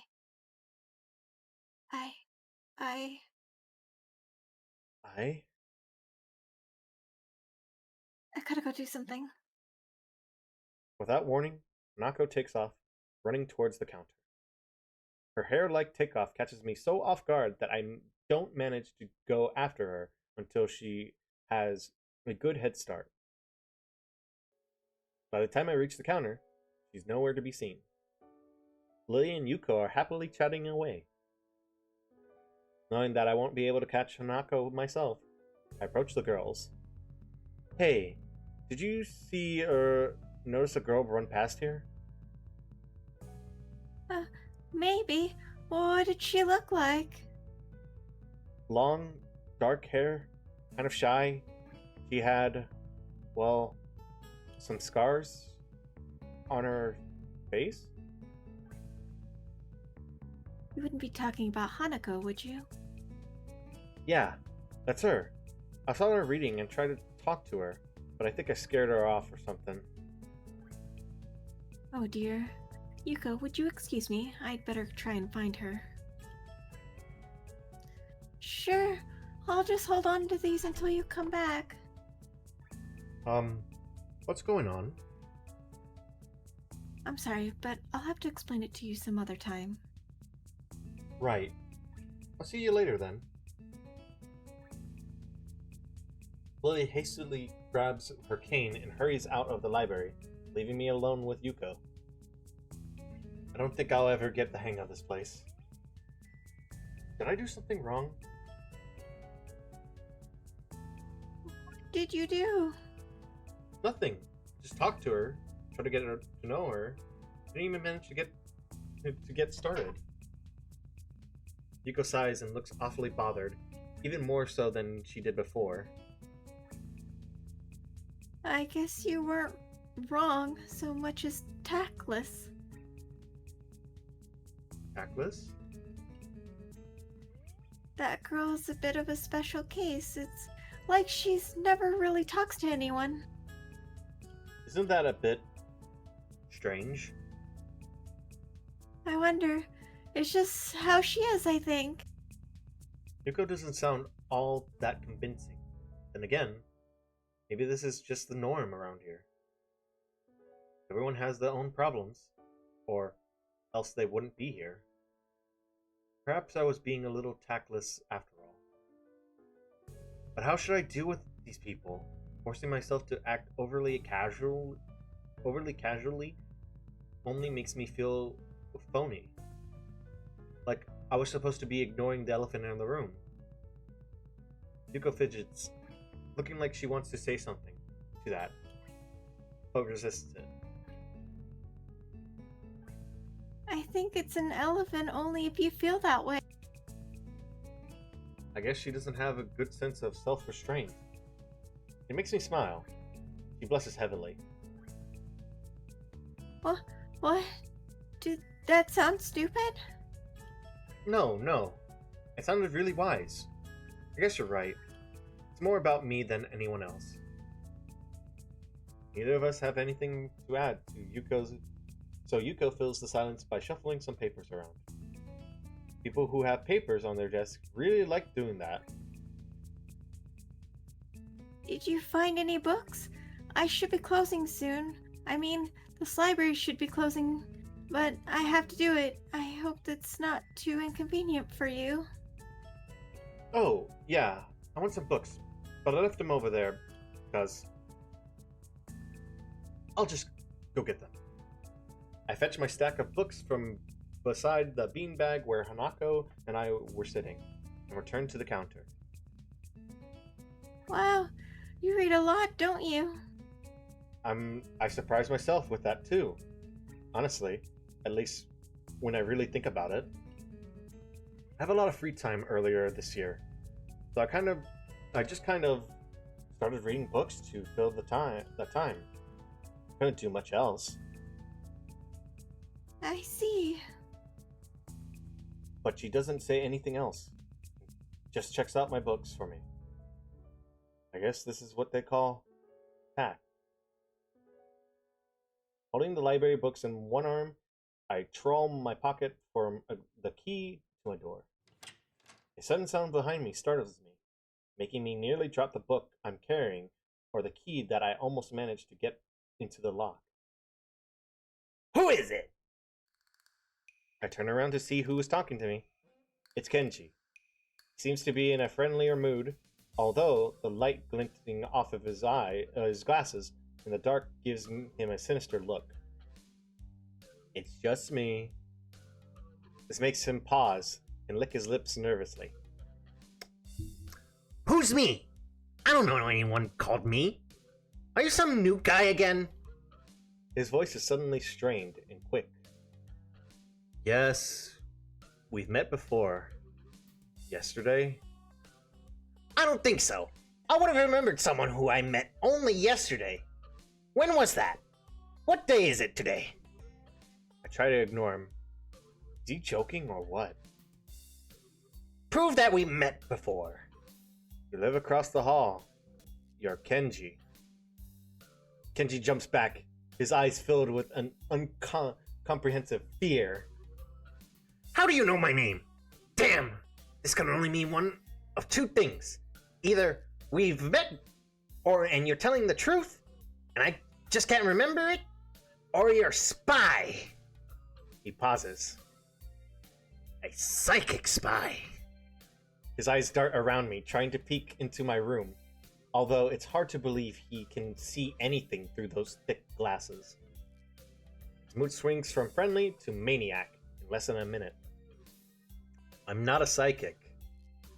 How do I know that? I'm not a mind reader. Kenji points his finger in my face damningly. Unlike you! Stop that, man. We met yesterday. What's wrong with you? I live in this room. Lies! If you think you could pass as Hisao because I'm legally blind, you're sorely mistaken. You don't even look like him. I mean, the resemblance is real slim. Maybe at a distance. But who do you think you're kidding? I want to grab him by the shoulders and shake him. Exasperated. I rub my eyes and let out a heavy sigh. Stay there! Kenji comes closer, one careful step at a time. I stay still. At least he assaults me physically, although I doubt he could do much damage even if he did. Oh! Wait! I see it now! Damn! It really is you! So you came back for the drugs, right? Sighing again. Speaking of the drugs, I have to step away for longer than anticipated. It's all good. For legal reasons, that's a joke. Mm-hmm. But assuming things are still going when I get back, I will be back. I hope the bit for him doesn't go. I mean, we'll find out. Mm-hmm. Anyway, good thing. Sighing again, and then once for good measure, I step back, just in case. Damn, Kenji needs to lay off the grass. I love that. What's up, man? You don't look too good, I think. Something wrong? I don't know. Just had something stupid happen to me. A few stupid things, actually. Even if you discount this one. I can't get a proper touch on other people here. I have no idea if it's because of me or because of them. I don't know why I'm telling this to Kenji. It's not like we've had any contact either. That's rough, dude. Yeah, I'm sorry for calling you a psychic spy and all. but you can never be too careful. It's the hard reality we live in. I'm slowly starting to think that Kenji isn't necessarily living in the same reality as the rest of us. You see, this is how it is. Though this world, there is no justice, you see. Even when I lose, I win. Because I don't lose the lesson. What does that even mean? It doesn't matter. He dismisses it flatly with a wave of his hand. So what happened? Why the long face? Do you have a long face? It's nothing. I just scared some girl off accidentally. Literally, too. She actually ran away from me. Was it my fault? Really? I think I'm not really used to all this yet. A girl? A cute one? Cute? It's a hard question. She had a nice body and really beautiful hair, but the face. I guess it could go either way. She was cute. Yeah, cute, I guess. I knew it! There are a lot of cute girls here. A strange disproportionate amount of... I believe this is one of the dark secrets of this school. I tried to warn you, man. But did you listen? I don't remember any such warning. Dark secrets? Yeah. Or yes, dark secrets. Extremely dark. Like a black hole. Have you noticed that the number of girls in the school is slightly but significantly higher than the number of boys? It's like 60-40. He turns his head to the left and stares off into the distance at nothing. I like to imagine he like does the Buzz Lightyear meme where he has his like hand over fucking Hasal's shoulder and he's just like, it's a conspiracy. And weed. And weed. Why is it like this? I mean, to the untrained eye, it doesn't appear to be that bad. But that is a full 20%! One would think a school with such a huge pool of women would be a man's dream. But no. What I'm about to tell you could blow your mind. Are you ready? I don't know where this is going, but I think I won't be missing much by cutting out now. No, I'm not ready.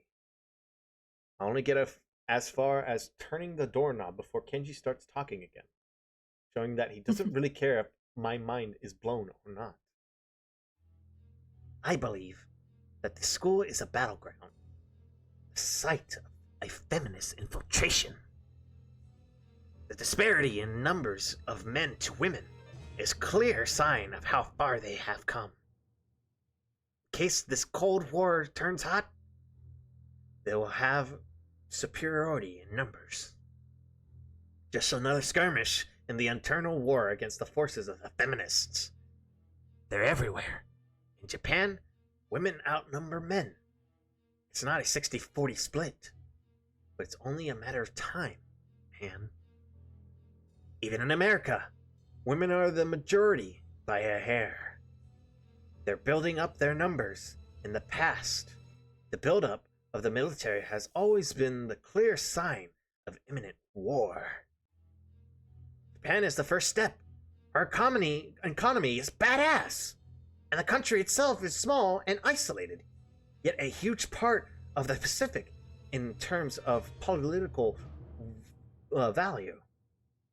The perfect target. They're so cunning, as expected of women. Soon, the day will come when Kenji's voice trails off ominously. That is why you can't trust them. They will string you along and then kill you, just as they killed me. You'll end up just like me, for real, man. And that ain't the weed talking. Oh, hell no. I can't stop myself from blurting it out. Hey! What the hell does that mean? You said it, not me. It's the best I could think of. So, you're not supposed to say something like that. Damn! So rude. Where was I? Oh yeah. Best feminist conspiracy. Stop it. Stop. I lost you way back there somewhere around feminist infiltration. Too hard to follow. It's cool. I have some graphs and stuff in my room, and puppets. You like puppets? No puppets. You don't like puppets. Okay. Graphs are still cool though, right? He speaks energetically, responding almost before I'm done talking, moving his hands in an inanimate way, as he continues on to rant on. This is too strange. I have him pegged as relatively normal, but it's clear that I was wrong. Something on your mind, dude? Just thinking about what it's like to be last sane man in an insane world. Kenji frowns, looking deeply upset. You mean that's you? You can't be, because I'm the last insane man in an insane world. That is my dream. You can't just steal a man's dream. What the hell? There can't be two last sane men. It would be invalidated. That whole last part, and the part is kind of important. There could only be one, like in that foreign movie where there could only be one, and in the end, there is only one dude left, because that was the point. I'd never seen anyone talk so heatedly and so defensively about absolutely nothing before. Anyways, if you wait here, I can grab my graphs. I also got a list of other dark and complex conspiracies that this school holds as tangled as. Quick, finish my analog for me. Be a pal. I'm going to bed now. It's extremely late. That doesn't sound like an analog, but whatever. I like you. You seem like a real cool dude. Most people don't understand what I'm talking about when I try to explain the vast feminist conspiracy to them. Denial is a terrible thing. Later, he claps me on the back and then vanishes into his room. So quickly and quietly, it's like he didn't even open the door, but instead walked through it like a ghost. Everyone's fucking dead. I knew it. Everyone's dead. The fucking people being dead in the school conspiracy, just like Kenji's other theory was. I don't know if I could fully digest what just happened. So I give up and just go to my room, kicking off my shoes before falling face first into bed. It takes me some time to relax and get up so I can get started on homework. Graphs or graph? Oh, you know what I have. Not gonna go into further detail. Please don't kill the slimes, YouTube. It's because the sheets are cool and comforting against my cheek, and it feels good just laying there with my eyes closed. The school is like some kind of bizarre and surreal island. It's isolated on top of the mountain, and each person is stranger than the last. I just can't seem to fit in. What irony. I would think that fitting in a place that's made for people who are unfit for anywhere else would be easy. Maybe I'm trying too hard. Although I say that, it doesn't help take the edge off, and the words are left echoing off my empty walls. I guess it's not as bad as I expected, though. This place is really more a school and less a hospital pretending it's a school than I thought it would be. If nothing else, scenery is beautiful. I'll open one eye, seeing the school books and a and bottles of pills arranged side by side on my desktop. Maybe this place is too much like a normal school after all. Transition, the wonderful like bee, and the essence of the fish. We should probably end about here. Yeah, we're already Yeah. like hitting near the 4 hour mark, anyways. Yeah. Yeah. But yeah, let's give it a go. Save. You're thirsty. Nice. Yeah. That was fun. Yeah, that was, Go for it. Go for it. yeah, that was fun. Yeah. And like having coral into the mix added some flavor to Misha that I didn't think I would expect.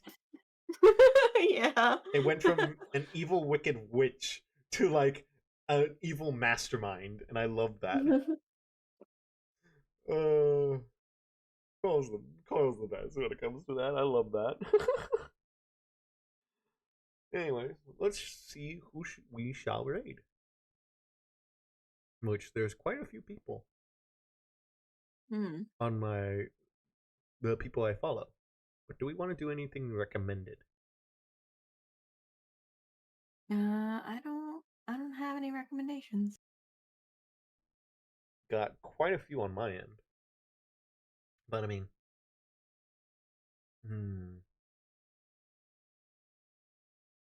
there are a few people that I may raid into if I don't see any more in the recommended.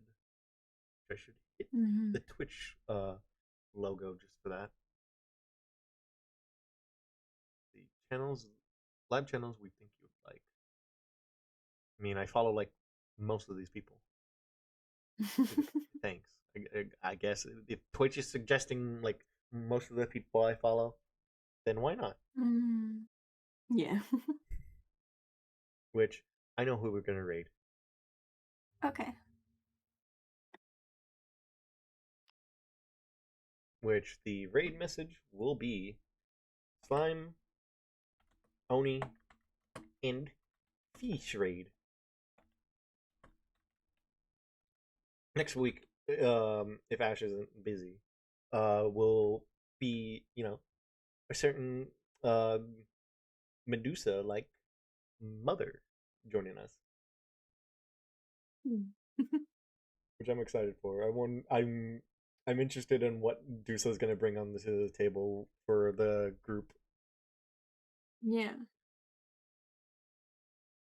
So yeah, this will be the emotes that I use. You can use whatever emotes you desire. You can use Ash's emotes. Which, speaking of which, Ash is going to be streaming later after like Wednesday and her whole concert thing. So make sure to be there because we gotta support the Oni. The Oni's great. She's wonderful. Yeah. Let's post this in chat, and we're gonna go type in raid. And why did it just copy paste the fucking route? Thank you. Thank you, Twitch. Very cool. And also, look at that birthday hat. Look at her. Hold on. Make it bigger. No, let me move. Let me move, man. Look at her. She's great.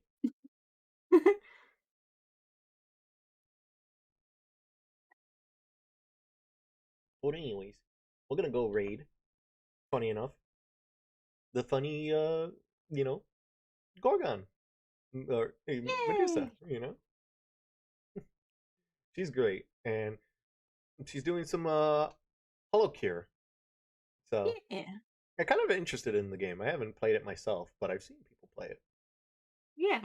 I kind of think I would like it just because of the it's a kind of like sort of a roguelike aspect to it.